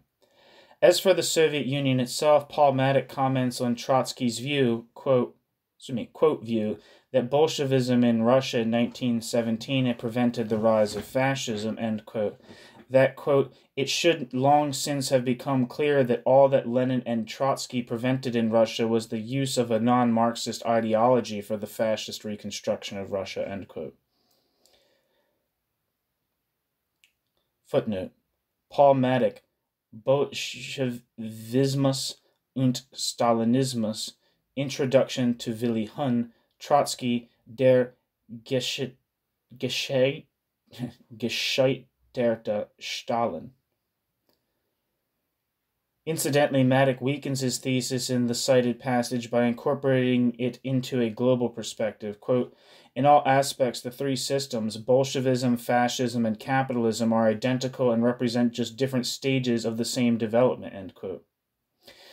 Matic is here adopting the same standpoint as the anarchist Volin. Quote, the communist, quote, statist regime is only a variant of the fascist system, end quote. That's from Volin's The Unknown Revolution. Volin also speaks of the, quote, totalitarian state, end quote, of Bolshevism.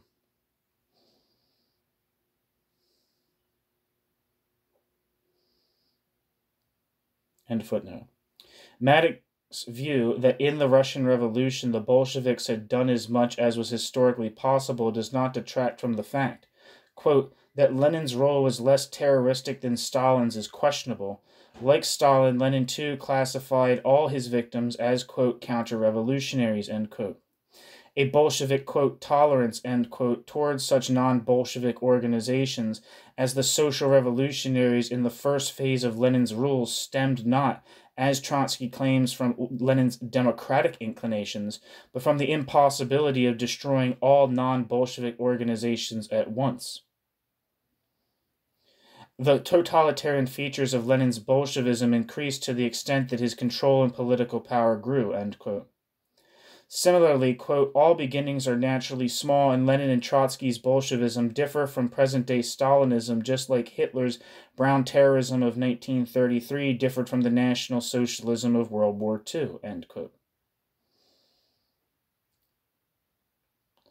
Matic rightly points out that the Leninist conception of state capitalist party rule was not just a variant of the social democratic understanding of socialism. But Matic then argues that to consider Bolshevism as a form of, quote, fascism, end quote, is historically untenable. German social democracy was certainly not crypto-fascist, and from April to October 1917, the Bolsheviks were a logical expression and driving force of the Russian revolutionary movement. Although afterwards they did restrain this movement and even fought it with terroristic means, artillery and shock troops, they still somehow continued to represent it until they themselves were finally exterminated by Stalin. Footnote. See especially the material in Volin. Matic's opinion that mass spontaneity did not go beyond the Bolshevik goal is just as one-sided as Rula's opposite view. Quote, for the failure of the Russian Revolution is not conditioned by Russia, by the failure of the World Revolution, by the sins of the bureaucracy, by Stalin. It is conditioned absolutely only by the Bolshevik system, end quote. End footnote. Despite their partisanship for the October Revolution, Rula and Matic ultimately saw Bolshevism as, quote, nothing more than one aspect of the worldwide trend towards a fascist world economy, end quote, and a state capitalist basis which merely developed to its purest form with Stalinism. Footnote.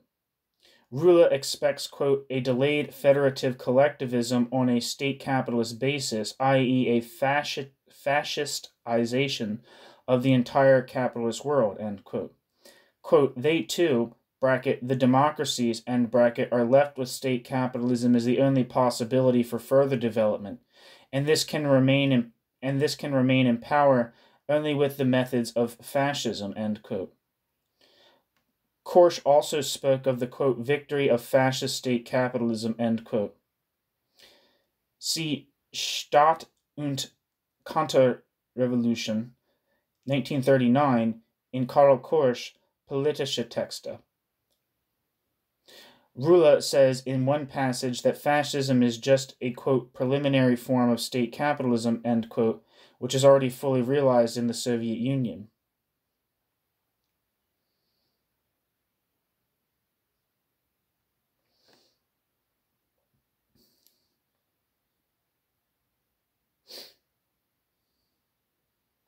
End footnote. Although Korsch saw a difference in principles between Bolshevism and fascism, in that the fascist transformation entails no, quote, economic revolution or radical dissolution of the old relations of production or the freeing of new productive forces, end quote, and does not go so far as to predict a fascist world economy, Karl Korsch did share the Council Communist's decisive insight that the function of Bolshevism had become counter-revolutionary in the totalitarian reconstruction of the post-revolutionary capitalist world system. Yes, so just as a side note, if you listen to the book that I put up here of, what the hell is his name? Doug Kellner's book on Karl Korsch and the essays by Karl Korsch. Karl Korsch was a kind of he didn't join the Council Communists in the same way that other people did in like the early 1920s, forming the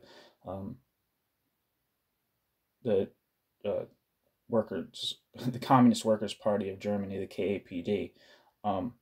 He might have joined the KAPD later, but for a while he was like a member, I think he served in government as a KPD, just German Communist Party member, until in like the first part of the 1920s at least. And I think became disillusioned like so many other people in the left with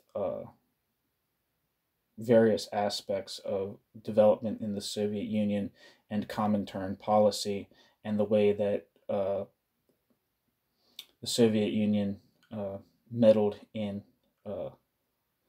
local parties' affairs, often, anyway. But basically all I'm saying is that Karl Korsch only becomes like a council communist later.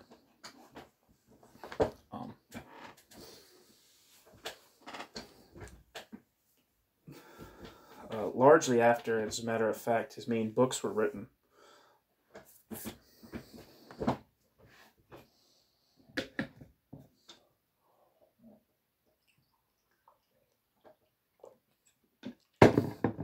Although I think he might have written Karl Marx after he became a council communist, the introduction to Karl Marx. Anyway.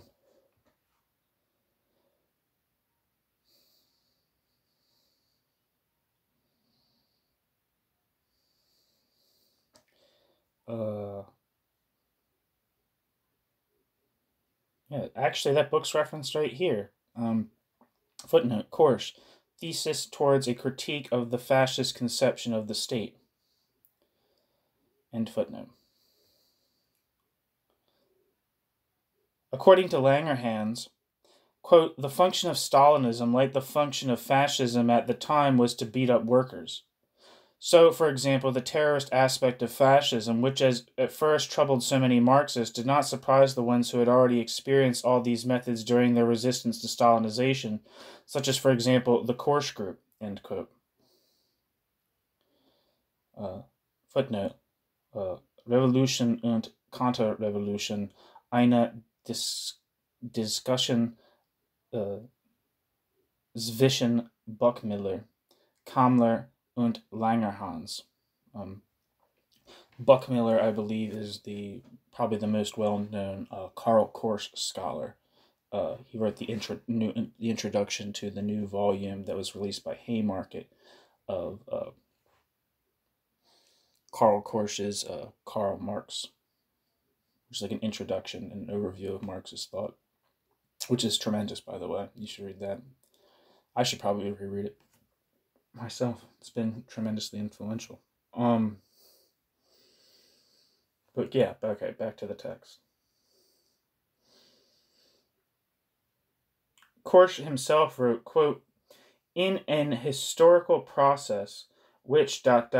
may be described as a gradual degeneration, the Russian state in its basic functioning increasingly gave up its former revolutionary and proletarian features through the consistence and comprehensiveness of its anti-democratic and totalitarian development, It often anticipated the so-called fascist traits of the openly counter-revolutionary European and Asian states, end quote. Karl Korsch. Footnote. Korsch, State and Counter-Revolution. I believe that essay is on this channel. Also, quote, Marxism and the Present Task of the Proletarian Class Struggle, which I also believe is on this channel. Marxism, quote, serves at this very moment as an ideological screen for the debunking of the hitherto predominant role of the ruling party itself, and for the future further enhancement of the quasi-fascist personal leadership of Stalin and of his all-adaptable agencies. At the same time, on the international scene, the so-called anti-fascist policy of the, quote, Marxist and, quote, Comintern has come to play in the present struggles between the various alliances of capitalist powers exactly the same role as its opposite, the, quote, anti-communist, end quote, and, quote, anti-Marxist, end quote, international policy of the regimes of Hitler, Mussolini, and the Japanese warlords, end quote.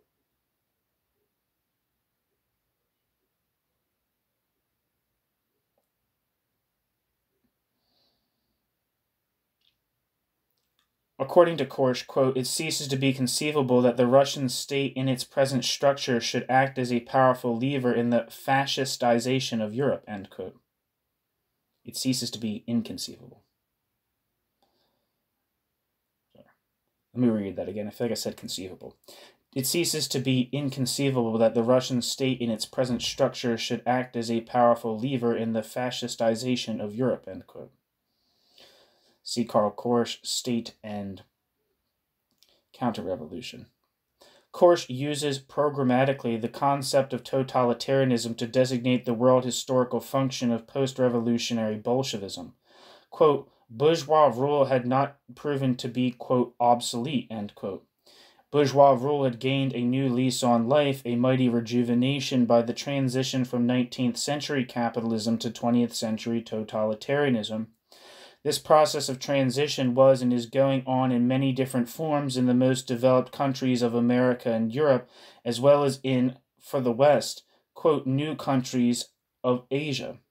The most original and far-reaching results were not achieved by the counter-revolutionary actions of Mussolini and Hitler and their smaller allies. They were initiated by Lenin's, Stalin's, and to that extent also Trotsky's revolution in Russia, and were continued much less ambiguously by the second phase of totalitarian revolution in Eurasia, which is characterized by the 3 5-year plans, 1929 to 41, and by World War II, end quote. Karl Korsch, Restauration oder Totalisierung, end quote. Or, no, not end quote. 1946. In Politische Texte. Korsch's description shows that the leftist radical paralleling of fascism and Stalinism from a Marxist perspective points beyond the actual theory of fascism or Stalinism to a theory of the capitalism of our era. Korsch uses, quote, totalitarianism, end quote, precisely for this reason. The concept of totalitarianism of the anarchist, Victor Serge, who joined the Bolshevik left, has to do, on the contrary, only with the phenomenology of the Stalinist despotism.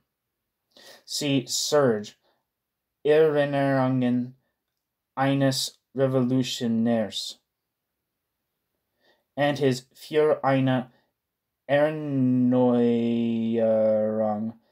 des Sozialismus. Unbekannte Aufsätze.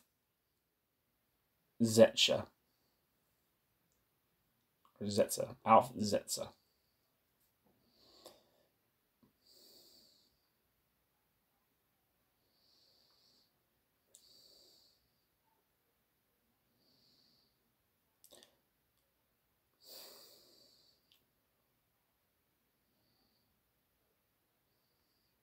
End footnote. It's a long footnote. Where are we at? Okay. Of course, unorthodox Marxist theoreticians in the Leninist tradition reject the lumping together of Bolshevism, Stalinism, and fascism, but this has not prevented oppositional Marxists from Trotsky, Koran, and Medzalewski to Dubček and the theoreticians of the Italian Communist Party from calling Stalinism, quote, totalitarian, end quote, and discovering serious similarities between fascism and Stalinism. Footnote. In 1936, Trotsky spoke of the, quote, present totalitarian regime, end quote, in the Soviet Union, in The Revolution Betrayed. Koran and Medzalewski speak of the, quote, Stalinist system of totalitarian police dictatorship, end quote, in Open Letter, which is like their big piece. Open Letter, I think it might be Open Letter to the leadership of the Communist Party of Poland, which I should read. The movement of Czechoslovakian Revolutionary Youth, a resistance group formed after the Soviet occupation, claims that, quote, the system under which our society lives is not socialist but centralist, bureaucratic, authoritarian, and totalitarian, end quote. End footnote. The evidence is overwhelming: personal dictatorship and the corresponding, quote, personality cult, the manipulated mass demonstrations, terrorism, the ideological corruption of the arts and sciences, the Stalin-Hitler pact, etc. Leftists often either explain these facts metaphysically as secondary matters of, or, quote, deformations, end quote, or interpret them away teleologically as, quote, strategy and tactics, end quote.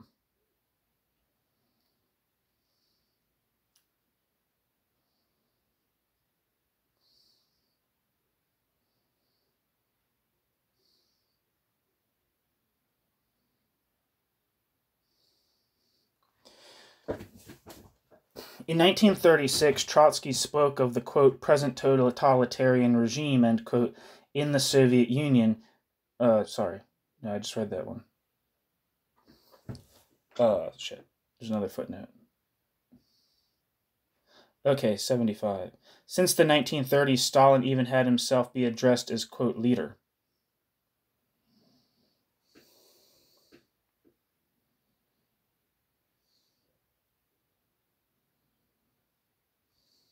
That's hilarious.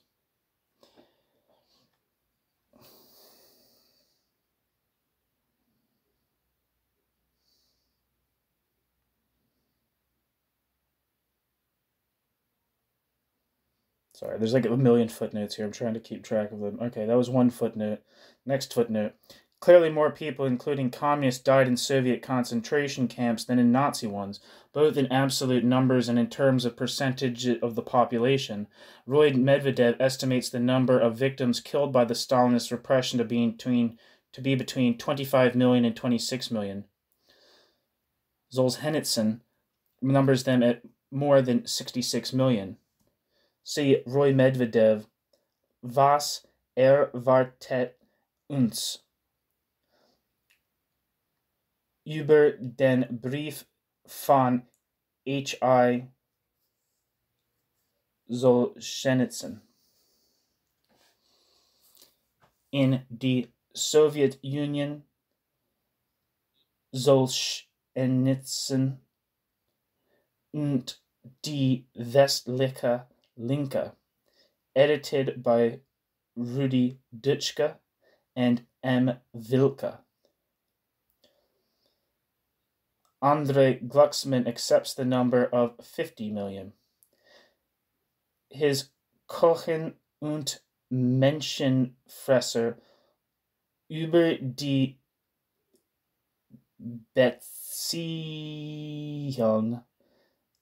zwischen Staat, Marxismus und Konzentrationslager.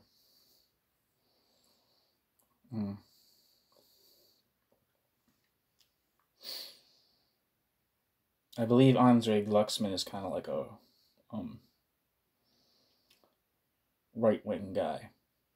Not like a Nazi or something like that, but he's part of like the I don't know, kind of like the liberal anti-communist philosophers that were like kind of coming into vogue in the 1980s in France. I don't think he was involved in, maybe he was involved with the Black Book of Communism, but I'm not sure. All right, that's one footnote. End of that footnote. Next footnote. In the case of the charlatan Lysenko, it even led to agricultural losses in the billions. On the subject of the Soviet pedagogy, one can read in Trotsky, quote, many of the pedagogical aphorisms and regulations of recent times could have been written by Goebbels, if he did not himself, to a considerable degree, copy them from Stalin's collaborators, end quote. Verratene Revolution. End footnote. All right, last footnote. But of course there is such a thing as sheer apologetics. That even independent minds can fall prey to it becomes drastically clear from Bloch's articles on the Moscow trials in 1937.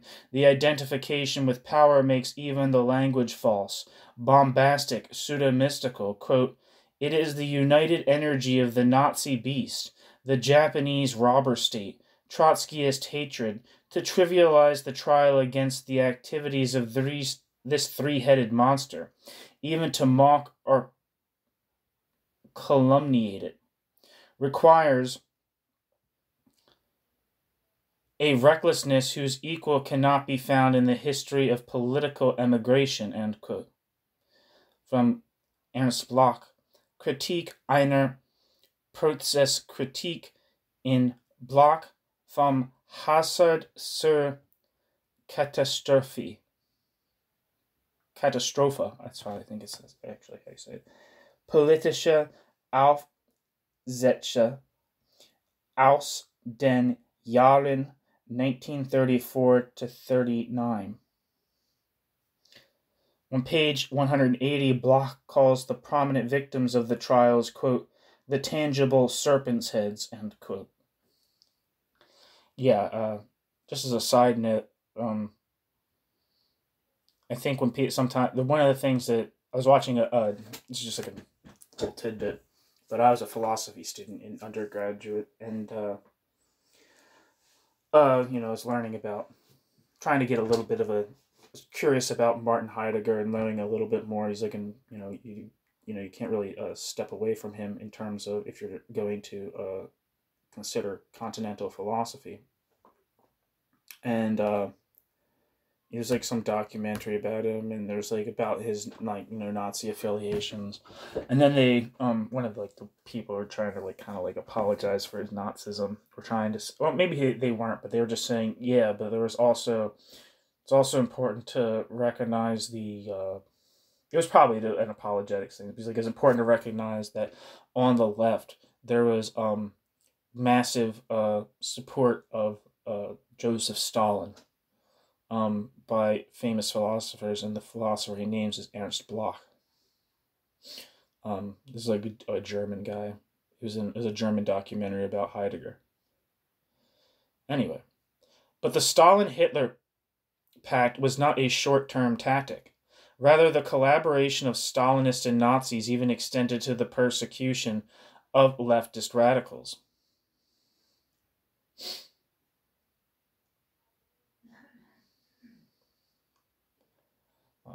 The foreword by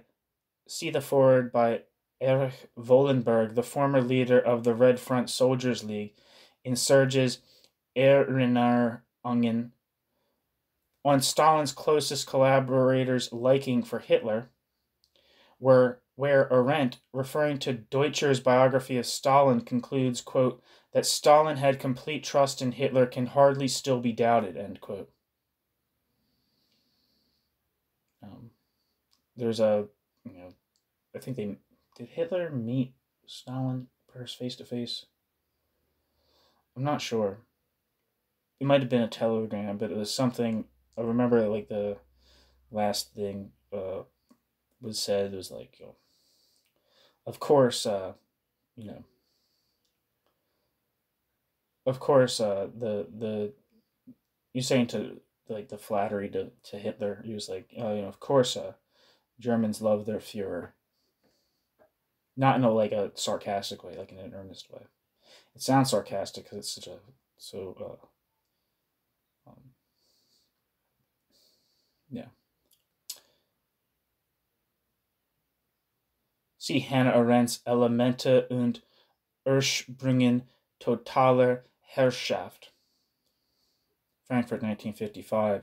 According to Arendt, Kravchenko, author of I Chose Freedom, describes how the alliance with Hitler was also taken seriously ideologically, with the democratic and nationalist propaganda during the war.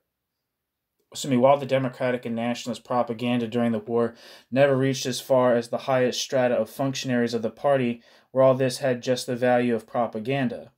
Arendt further reports that Hitler, in turn, spoke in his table conversations, quote, with unqualified respect of the genial Stalin, end quote, and that Goebbels stressed repeatedly in his war diaries that Mussolini was no, quote, revolutionary like Hitler or Stalin, end quote.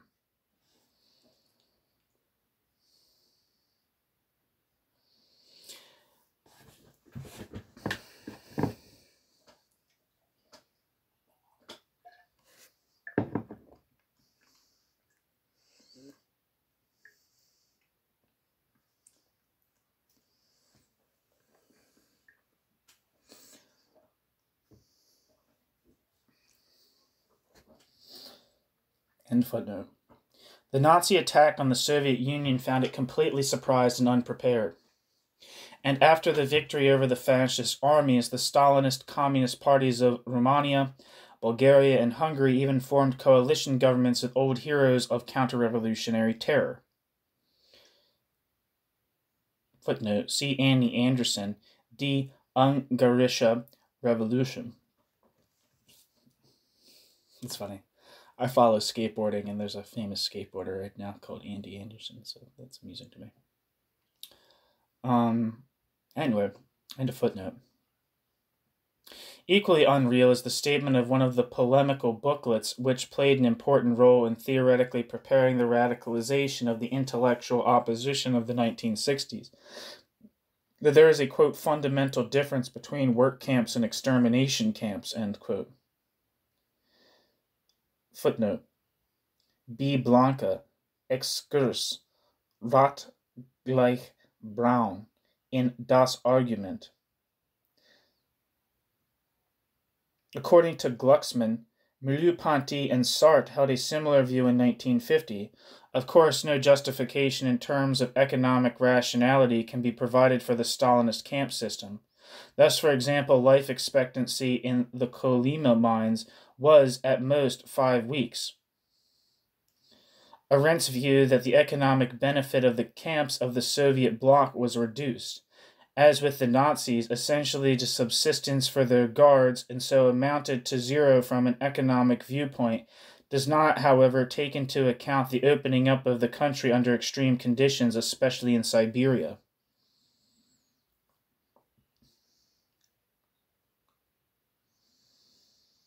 I can't remember who it was. Sorry, end of footnote. What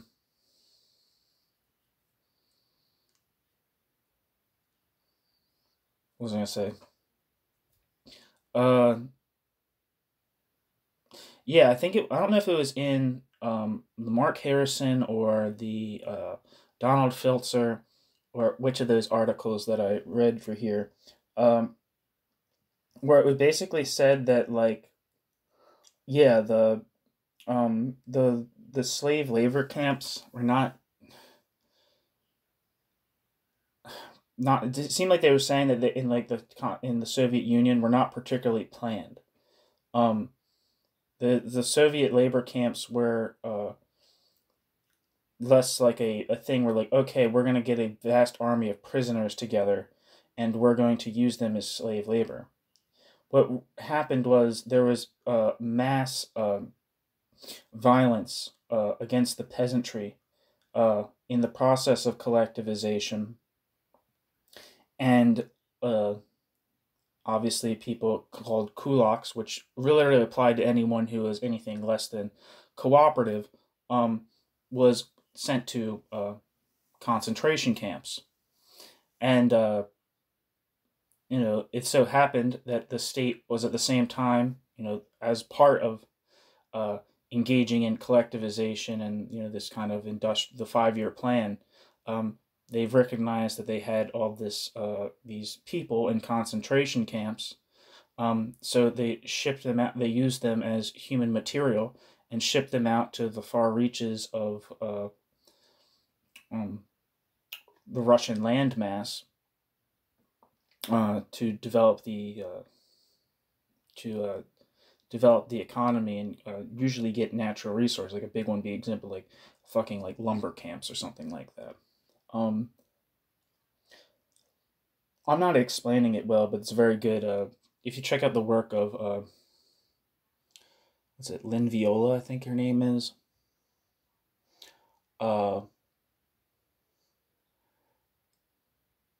Yeah, she's written a lot about the effect of the first 5-year plans and collectivization on the peasantry.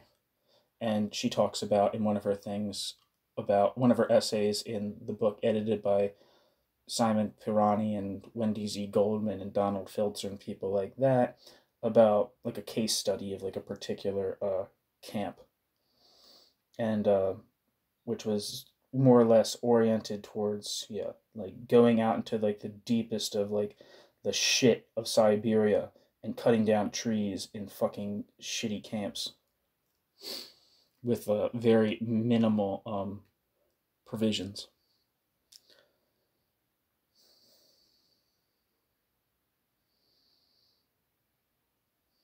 So that's relevant to what's said here. Is like,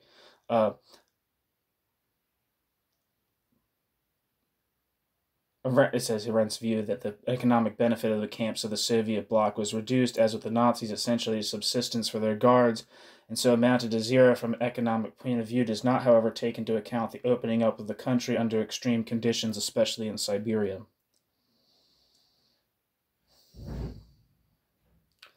Anyway, end footnote.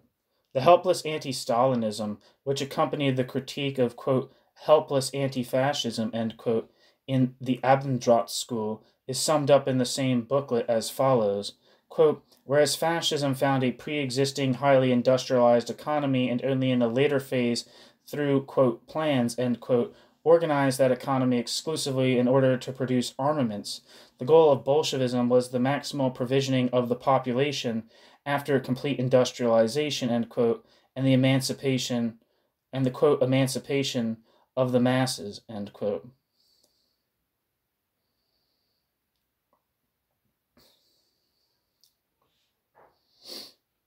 Footnote. See Wolfgang F. Haug, editor of Das Argument in 1967, published a book, Der Hilflose Antifaschismus, which sharply opposed the, quote, red equals brown, end quote, stereotype. Yeah.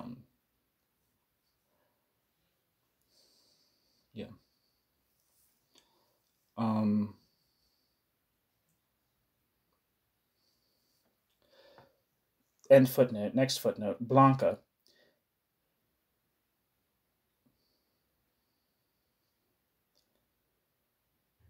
This position is similar to that of Wolfgang Abendroth in his 1956 essay on Die Wende des Stalinismus, now reprinted in his Antagonistische Gesellschaft und politische Demokratie. Quote, by virtue of their imminent tendencies, a path leads from Kemalism and Bolshevism directly to a broadening of freedom for the broad strata of the people, as soon as the task of the modernization of society has been solved, as the 20th Party Congress of the Communist Party of the Soviet Union, despite all the limits of the present stage of development, again shows, end quote. Abendroth based this, quote, imminent thesis, end quote, not simply like Blanca on the ideology of the rulers, but on the interest in freedom, on the part of the rising, quote, broad strata of technological, scientific, and administrative intelligentsia.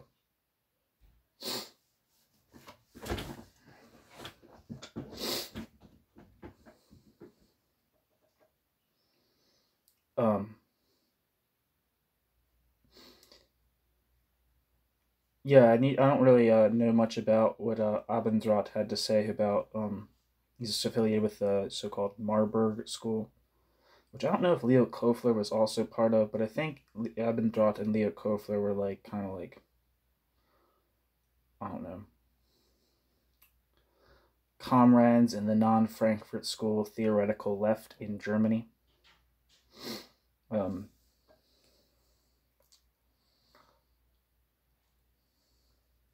I'm putting up a paper that I read by Leo Kofler on by Christoph Juncker on Leo Kofler's conception of Stalinism. Anyway, end footnote. A lot of footnotes in this thing.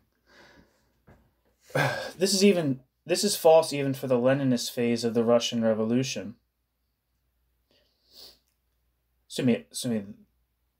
The phase of the Russian Communist Party, and Stalinism did not aim at all to increase consumption and emancipation of the masses, but to force the masses to submit to totalitarian methods of state accumulation through work norms, excessive wage differentials, and competition and terror.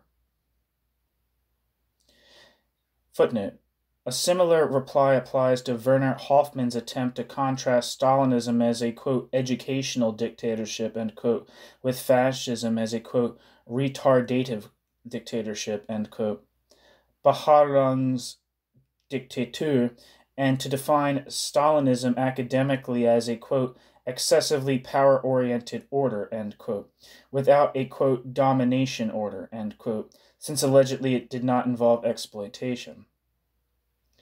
Werner Hoffmann, Stalinismus und Antikommunismus. And Hoffmann, Die Arbeitsverfassung der Sowjetunion.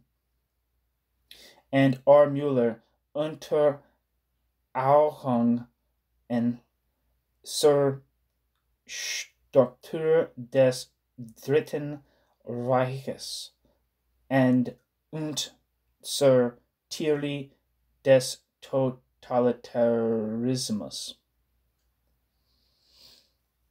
End footnote.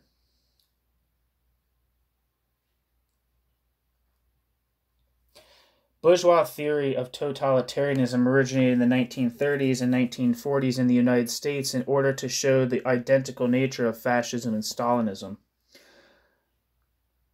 Footnote.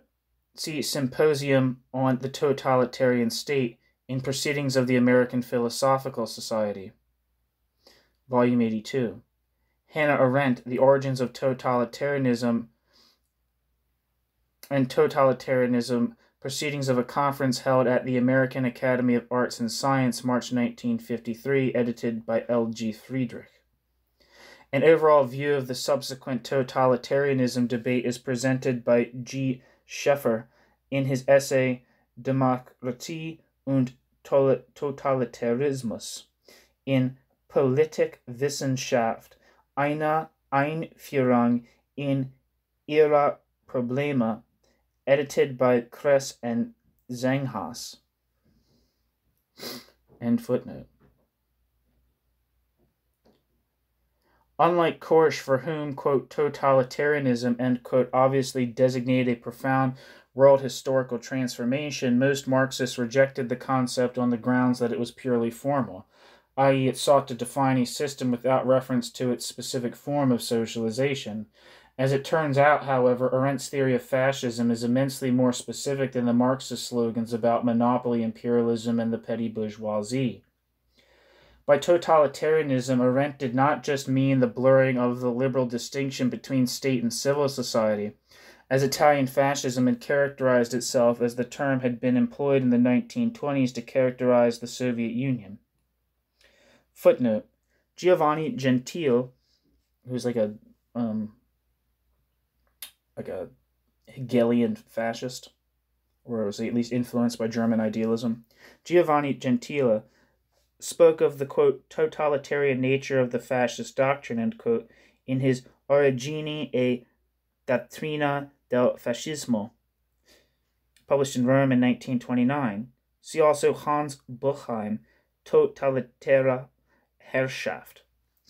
Forsthoff also contrasts the totalitarian state with the liberal state and uses the concept interchangeably with the, quote, authoritarian state, end quote. Ernst Forschaft, Der totale Staat.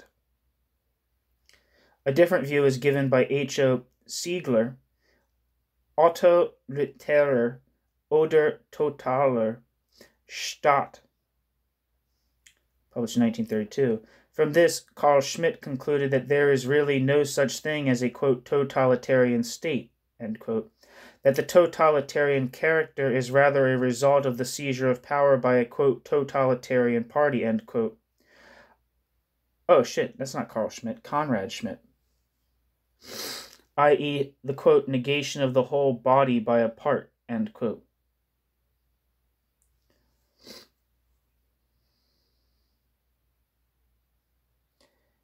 End footnote. Arendt distinguished between authoritarianism and totalitarianism, since authority, along with tyranny, despotism, etc., is connected with both hierarchy and tradition, and has to do with the limitation of freedom, while totalitarian rule seeks to abolish freedom and to eliminate all spontaneity. The difference is in the fact that in the leader-dominated state, the cadres of the totalitarian movement must carry out not so much the explicit command of the leader as the, quote, will, end quote, of the leader, which can be derived only from the history and, quote, worldview, end quote, of the movement. Unlike institutionally unrestricted dictatorship, totalitarian rule is characterized by a, quote, contradiction between state and movement, end quote. Footnote. As I gather from Scheffer's essay, Franz Neumann's Behemoth, published in 1942, already distinguished between the totalitarian state and the totalitarian movement. Schmitt and Forsthoff also dealt with this problem. End footnote.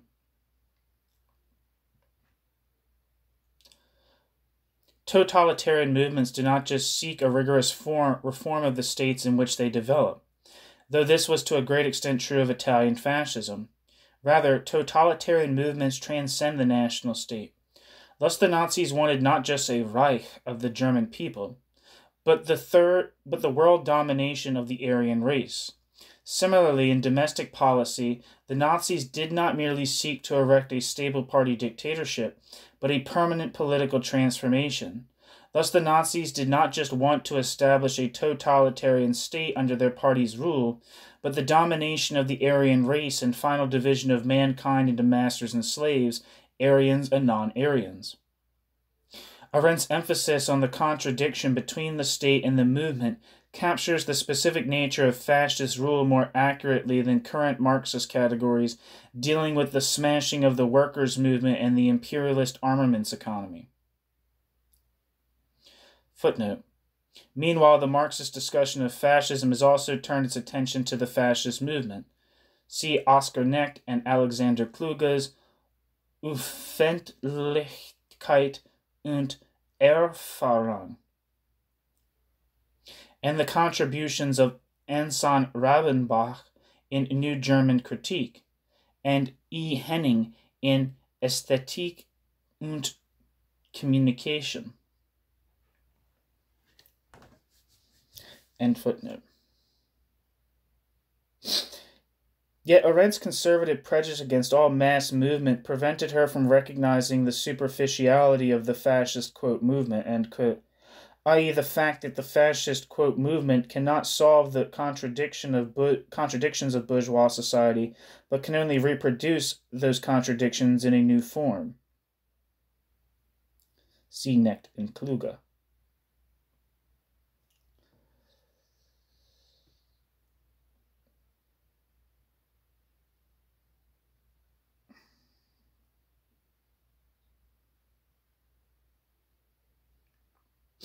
This, however, does not change the fact that it effectively integrates the masses, that fascism integrates the masses and thus destroys the condition for any mass resistance movement. Arendt limits her analysis to the, quote, Nazi Reich after 1938 and the Soviet Union after 1930, and refuses to extend it, for example, to Italian fascism. Footnote. Arendt does so only with explicit reference to terrorism, not to the underlying contradiction between state and movement. Thus Arendt writes, quote, that the fascist dictatorship in Italy was not totalitarian in nature is already evidenced by the slight number of political arrests and the mild degree of punishment for political opponents, end quote. Arendt.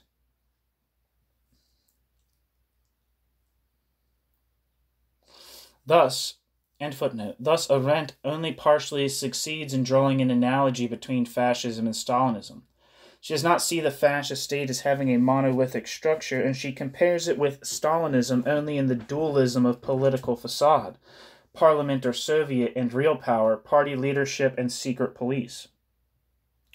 The underlying differences between Stalinist and Nazi ideologies cannot be glossed over by the fact that both systems legitimate themselves by appealing to objective processes and laws, the law of nature or of history. In Marxist theory, the appeal to systematic historical processes has a rational though insufficient foundation, while the paranoid logic with which, for instance, Stalin deduced concrete political measures from assumed general laws is totalitarian.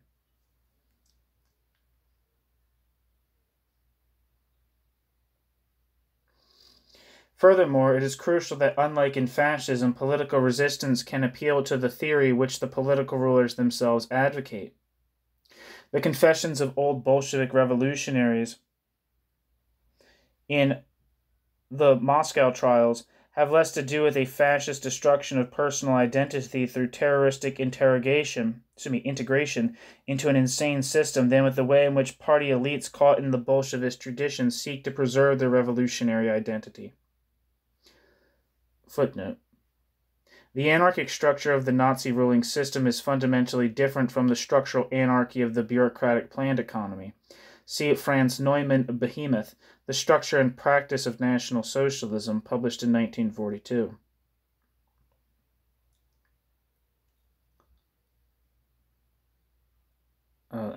End footnote. And the next footnote, it just says, Maurice Merleau-Ponty, Humanism and Terror.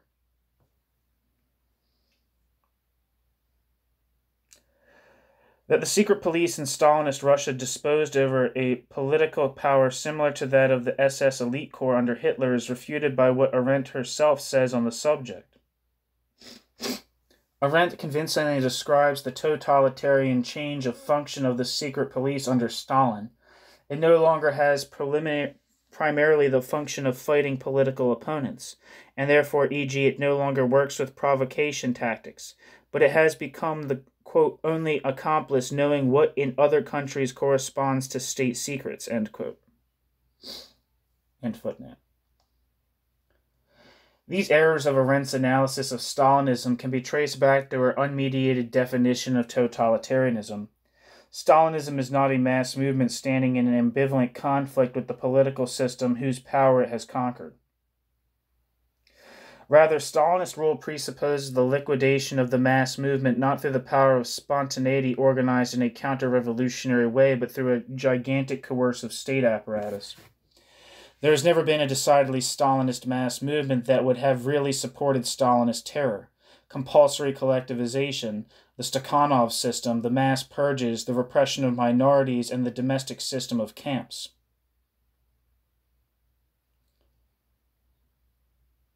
Footnote.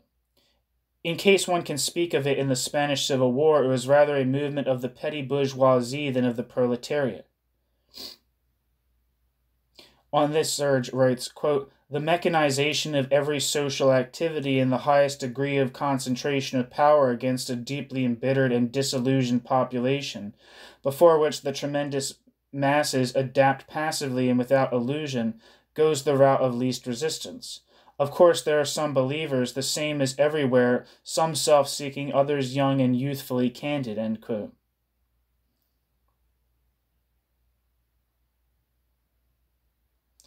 See Victor Serge, Alles ist in Frage gestellt in Tagebuch eines Revolutionärs. This rules out Arendt's narrow criterion for totalitarianism, which is modeled on fascism. Quote, totalitarianism is impossible without a mass movement and without the support of the masses terrorized by totalitarianism, end quote, Arendt.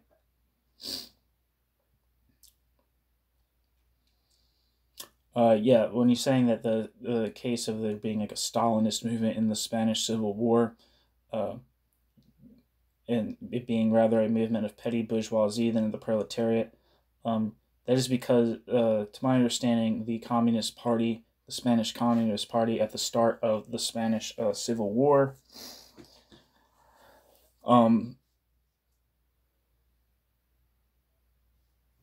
was extremely small.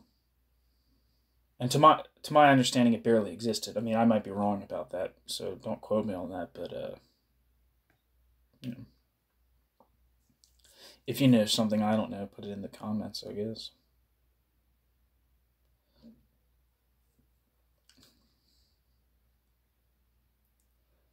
Don't mock my reading, though. It's fucking rude. Even though my reading does suck, you don't have to tell me about it. Come on. Read the goddamn thing yourself if you don't like my voice. Anyway. End footnote. There's so many footnotes. These errors of Arendt's... Where am I?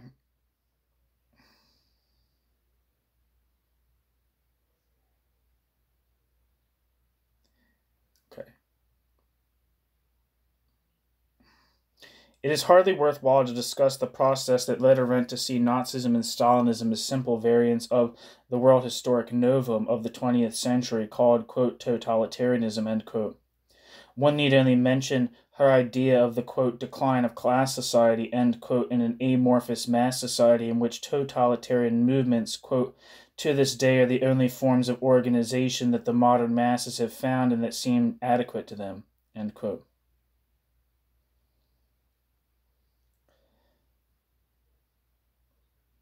It is noteworthy that despite such conservative prejudices, Arendt does not equate Bolshevism and fascism, and that she does not extend totalitarianism to include every social revolutionary movement, as for example Martin Drott's widely accepted definition of totalitarianism as a, quote, primary phenomenon, end quote. Footnote. That it wishes to impose a completely different system of values than the one prevalent in society distinguishes totalitarianism from authoritarianism. It appeals to this not only incidentally, but to recruit supporters and legitimate itself. Quote, the establishment of an order based on this new system of values and therefore radically deviating from the prevalent societal valuations is the goal of totalitarianism, end quote.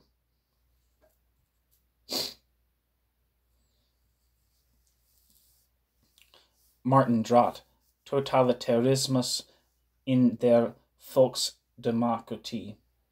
Introduction to E. Richard Macht ohne Mandat. M.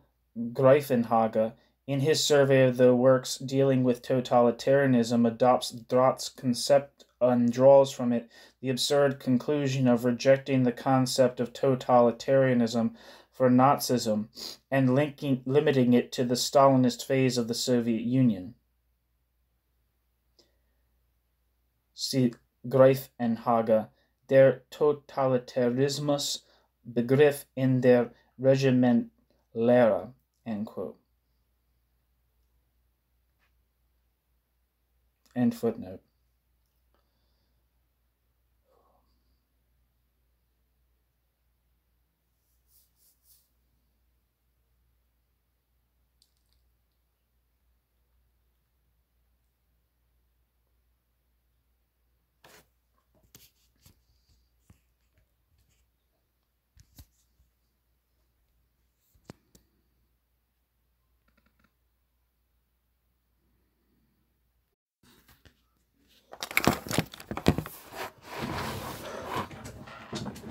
At any rate, Arendt's work provides an accurate description of the structural relation of Stalinism and fascism, i.e., in the analysis of terrorism. Arendt's point of departure is the discovery that real mass terror in totalitarian systems begins only after every political resistance has already been liquidated, as was the case in Germany after 1936 and in Russia after 1930. Quote, "What happened was the terrorism did not decrease with the decreasing opposition, but intensified, so that the terrorism looked as if, it looked as if this opposition had not, as liberal opponents of totalitarian regimes had always believed, been the cause of the coercive system, but on the contrary, the last obstacle standing in the way of its complete unmerciful development." End quote.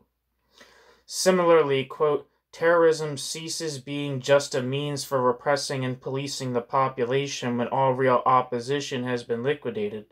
Total domination, whose true essence is terrorism, begins only at this stage." End quote. In this attempt to describe a positive function to terrorism, however, Arendt's prejudice against a classless society shows through. Mass terrorism, no longer directed against a real opposition, becomes a preventative counter-revolution. It is supposed to forestall the formation of even the least resistance, both within the dominant elite and within the repressed masses.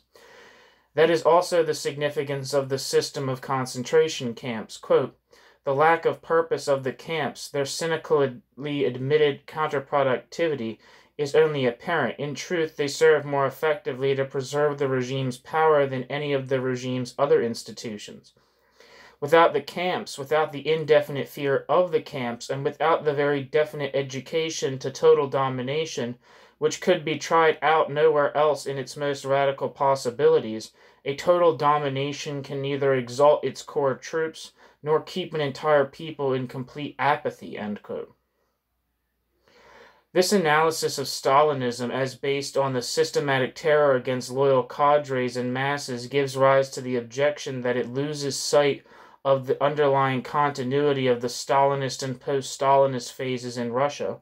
Arendt considers it improbable for the Soviet Union that, quote, "in purely objective terms, the possibility exists to redirect totalitarian domination back to a sort of enlightened despotism," end quote.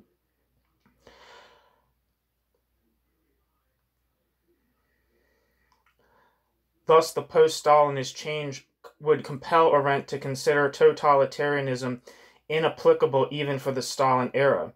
In political science, the post-Stalinist change of the East European societies has, however, led to restricting, quote, totalitarianism, end quote, to the Stalinist phase, and after that to speaking of, quote, authoritarian, end quote, rule.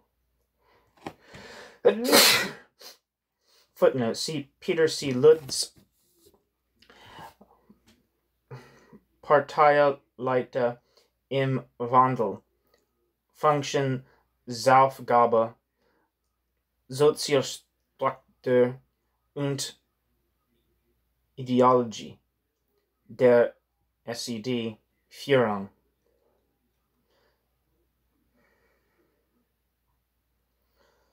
Also, Lutz's introduction to Studien und Materialien zur Soziologie der GDR. Anyway, end footnote. But such conclusions are reached only if fascism and Stalinism are ahistorically equated. In fascism and Stalinism's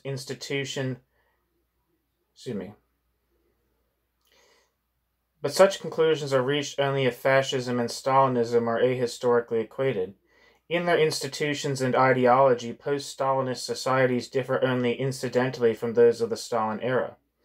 Although mass terror has not been repeated, the corresponding apparatus now operates with more modern, quote, scientific means of quote, scientific means and legal opposition, even in art and science, is just as impossible now as it was under Stalin. This is justification enough to speak of a totalitarian regime. Institutions justify the concept of the, quote, totalitarian state, but not of, quote, totalitarianism, i.e. of a, quote, totalitarian social system, end quote. For that, one would have to show that the terror differs not only qualitatively from the terror of modern military dictatorships, but fulfills a specific historical function in the development of the respective economic system. Actually, Stalinism did fulfill in semi-Asiatic Russia the same historical function as fascism in capitalist countries. One of the defining traits of fascist dictatorships is the provision of a state solution to deep-seated problems of accumulation. See Franz Birkenau, Sur Soziologie des Faschismus, in Theorien des Faschismus. Another footnote says, the Soviet mass camps have been replaced by special psychiatric clinics, and the hundreds of thousands of members of the Communist Party of Czechoslovakia expelled after 1969 were not sent to concentration camps. End footnote. This criterion also applies to the Soviet Union. Fascism and Stalinism are further characterized by the historical defeat of the revolutionary movement. That this defeat takes place in Stalinism only after the temporary victory of the masses requires a socioeconomic explanation, but it merely determines the form of that defeat. The power vacuum created by the defeat makes possible a comprehensive solution to the problems of accumulation based on power.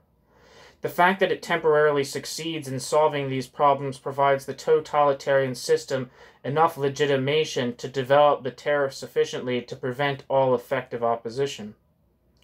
Stalinist mass terror has fulfilled its historical function of depoliticizing the population and rendering the population apathetic long enough to stabilize the specific class structure of Soviet state capitalism under conditions of extreme accumulation problems.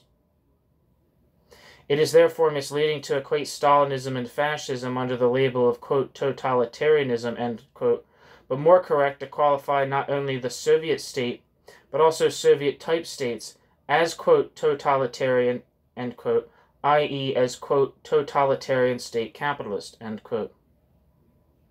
Footnote. Characteristically, the concept of totalitarianism of revisionist critics of Soviet societies such as Dubček and the Italian Communist Party is restricted to the form of government.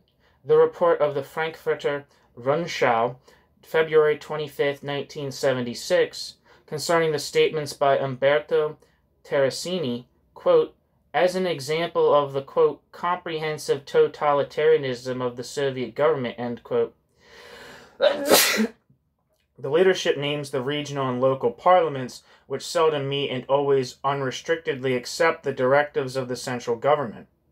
Other examples he cited were the transformation of the judicial administration into a, quote, arm of political power, end quote, and the mighty bureaucratic machinery, which represent the, quote, other face of the extreme centralism of all Soviet structures and superstructure, end quote.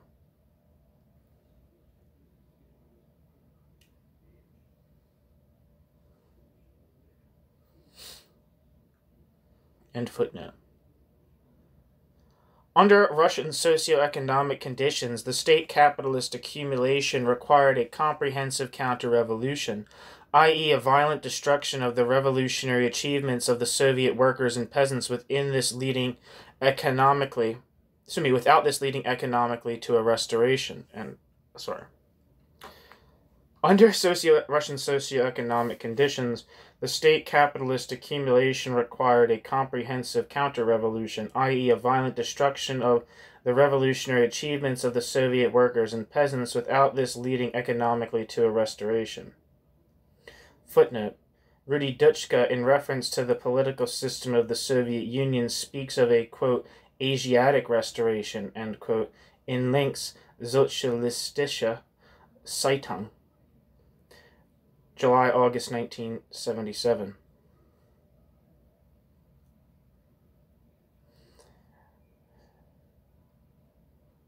End footnote. The first and decisive steps were already taken under Lenin. Then followed the ban on strikes and the nationalization of the labor unions. The power of disposal over the land and its products which the farmers had acquired during the revolution was taken away from the farmers, thus reintroducing a kind of, quote, new serfdom, end quote. Footnote, Lorentz, end footnote. It seems like a correct characterization of agricultural relations in the Soviet Union after collectivization, a new serfdom.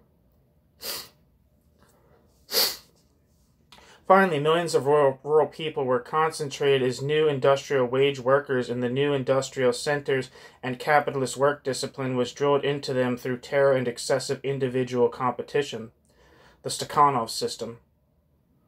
Footnote.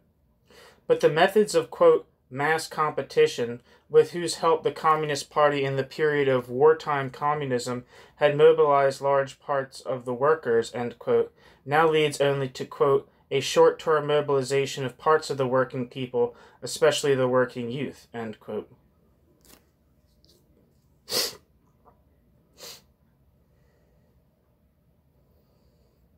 End footnote. Oh, excuse me, end quote, Lorentz, end footnote. In 1932, the domestic passport was reintroduced, and in 1940, a change of place of employment was generally forbidden. The lacking functionality of voluntarist and bureaucratic planning was concealed by a search for scapegoats and compensated from above by the mobilization of the labor force. Footnote. The only possible struggle against the hypertrophied bureaucracy under Stalinism consisted in its physical decimation. As is generally known, Lenin's late appeals to fight against the bureaucracy remained completely futile. End footnote. With Arendt, the whole problem can be formulated as a contradiction between state and movement, not between state and mass movement. As a contradiction in the state itself. The state organizes state capitalist accumulation while carrying out a terroristic mobilization of society from above in order to prevent any return to revolutionary experiences of the mass movement. As the history of the Soviet Union shows, this contradiction leads to catastrophic failures and structural stagnation even in important sectors of the economy. The result of the totalitarian contradiction is a specific interlocking of productive and destructive forces and of the abject apathy and depoliticization of formerly revolutionary masses. During his incarceration in a correctional work colony in 1966, the Ukrainian historian Moros described this as follows, quote, Stalin invented a programmed man. Stalin is the creator of the little cog. The desire not to be conspicuous, to vanish into the crowd, to become just like the other fellows in order not to attract attention was widespread, and that meant a complete leveling of personality. The little cog, that is, an ideal of every, quote, totalitarian, end quote, end quote.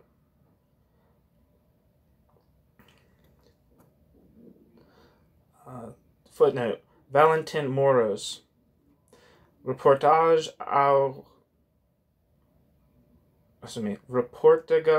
aus einem Reservatat namens Beria in Levitsky, Politische Opposition in der Sowjetunion.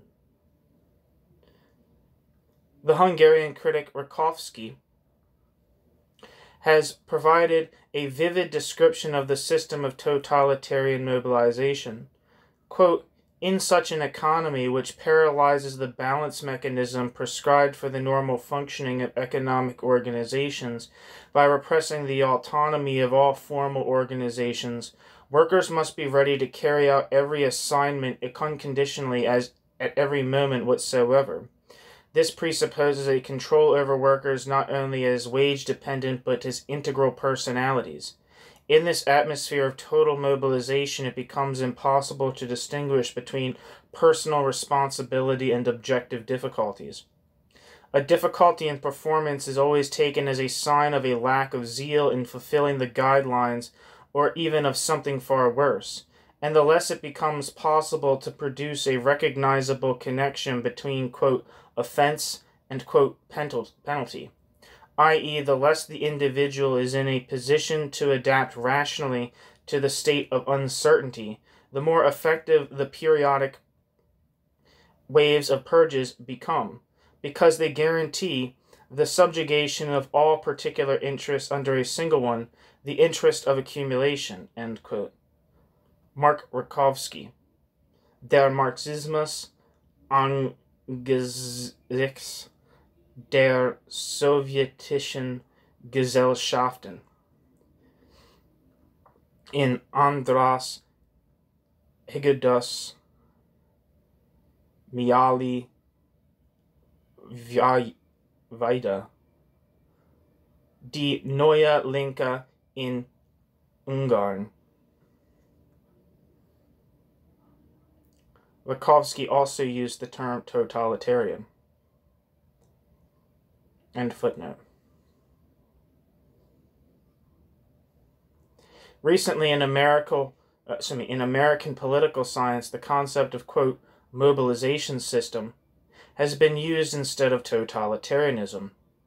Unlike the rigid totalitarian model, fixed in institutions which cannot answer all questions, the concept of, quote, mobilization system, end quote, grasps socialist systems as forms of manifestation of the comprehensive dynamic process of modernization of backward societies in which the state, acting as a developmental agency with more or less totalitarian traits, substitutes for the potentials for the change which are elsewhere created spontaneously.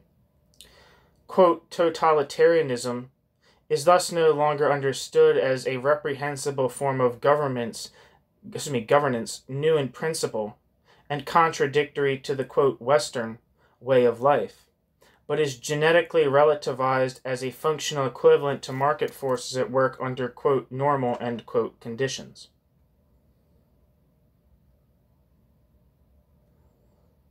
Footnote. H. Kaiser, vom Totalitarismus zum Mobilisierungsmodell in Neue Politische Literatur 2. I don't know the numbers in German. I'm sure it's probably annoying to keep hearing me butcher these pronunciations, but it's part of me practicing, so I don't have to deal with it. This systematic quote this systematic quote overcoming of the concept of totalitarianism could be reconstructed as the replacement of the concept of totalitarianism by that of state capitalism. But it no longer explains why there result, quote, more or less totalitarian traits, end quote. A genetic and structural concept of totalitarianism allows a solution of the difficulty not only on the subject of, quote, totalitarian regimes, but of, quote, totalitarian systems of the Eastern Bloc countries, i.e., that the political apathy typical of the Soviet Union did not last long in other East European countries as the movements in East Germany, 1953, Hungary, 1956, Czechoslovakia, 1968, and Poland have shown. The establishment of totalitarian regimes and Stalinist terrorism down to the 1950s have not sufficed in these countries to generate the apathy necessary for the long-range stabilization of a state capitalist system of the Stalinist type.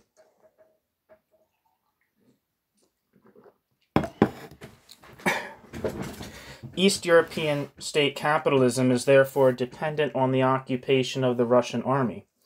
It can therefore not be called, quote, totalitarian with regard to the genetically and structurally conditioned constitution of social consciousness, but only with regard to its political constitution. Finally, the concept of totalitarianism is essential for describing 20th century trends. First, however, the radical leftist view dating back to the fascist era must be corrected insofar as, in capitalist countries, totalitarian state capitalism has not won out, nor has totalitarian state capitalism succeeded in developing countries ruled by a Marxist-Leninist party. Footnote: Orthodox Council communists believe that in underdeveloped countries nothing is possible but state capitalism. See, for instance, Paul Matic, Der Leninismus und die Arbeiterbewegung des Westens, in Lenin, Revolution und Politik. End footnote. Besides the left communist, critical theory especially has, under the title of, quote, authoritarian state, Horkheimer, quote, administrated world, Adorno, and, quote, one-dimensional society, Marcuse, described a fundamental tendency of late capitalism toward totalitarianism. Quote, in the entire way and manner in which modern industrial society has organized its technological basis, it tends towards totalitarianism. For not only a terroristic political coordination of society is, quote, totalitarian, but also a non-terroristic economic technical coordination in which the needs of interested powers are manipulated, and so the rise of an effective opposition to the unity organized by these interests is prevented, end quote.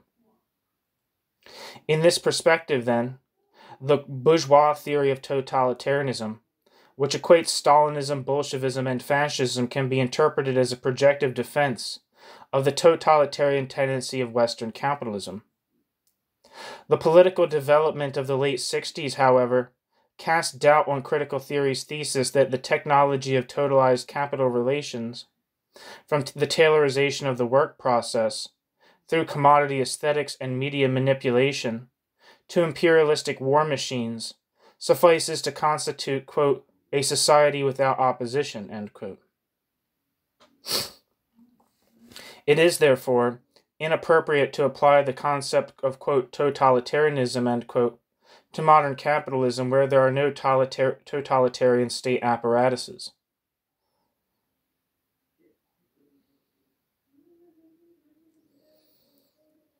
A couple of footnotes here.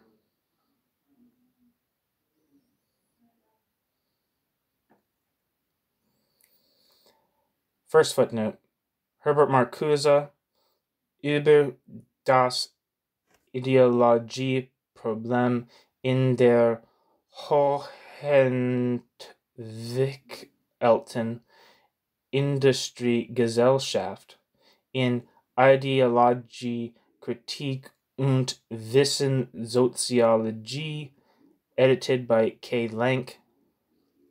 Also Marcuse, One-Dimensional Man. Quote, by virtue of the way it has organized its technological base, contemporary industrial society tends to be totalitarian, end quote.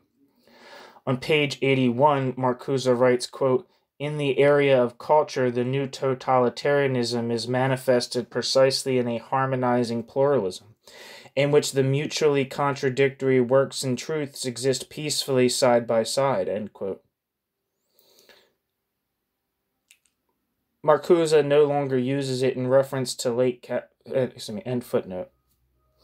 Marcuse no longer uses it in reference to late capitalist democracies. See Herbert Marcuse, Counter-Revolution and Revolt. End footnote. That Western democracies are developing totalitarian state apparatuses in reaction to the movements of the last decade has hitherto remained unsubstantiated. Footnote. Foucault, Geismar, Glucksmann et al.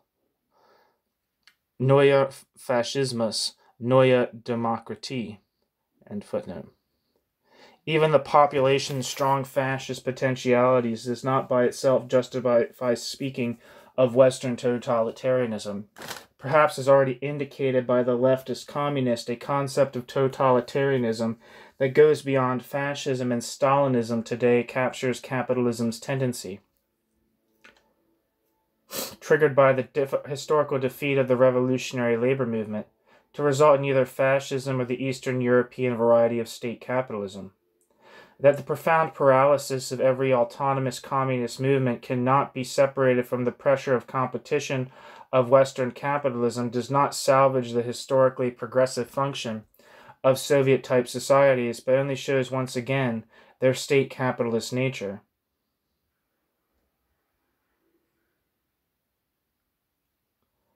Thanks for listening, everybody.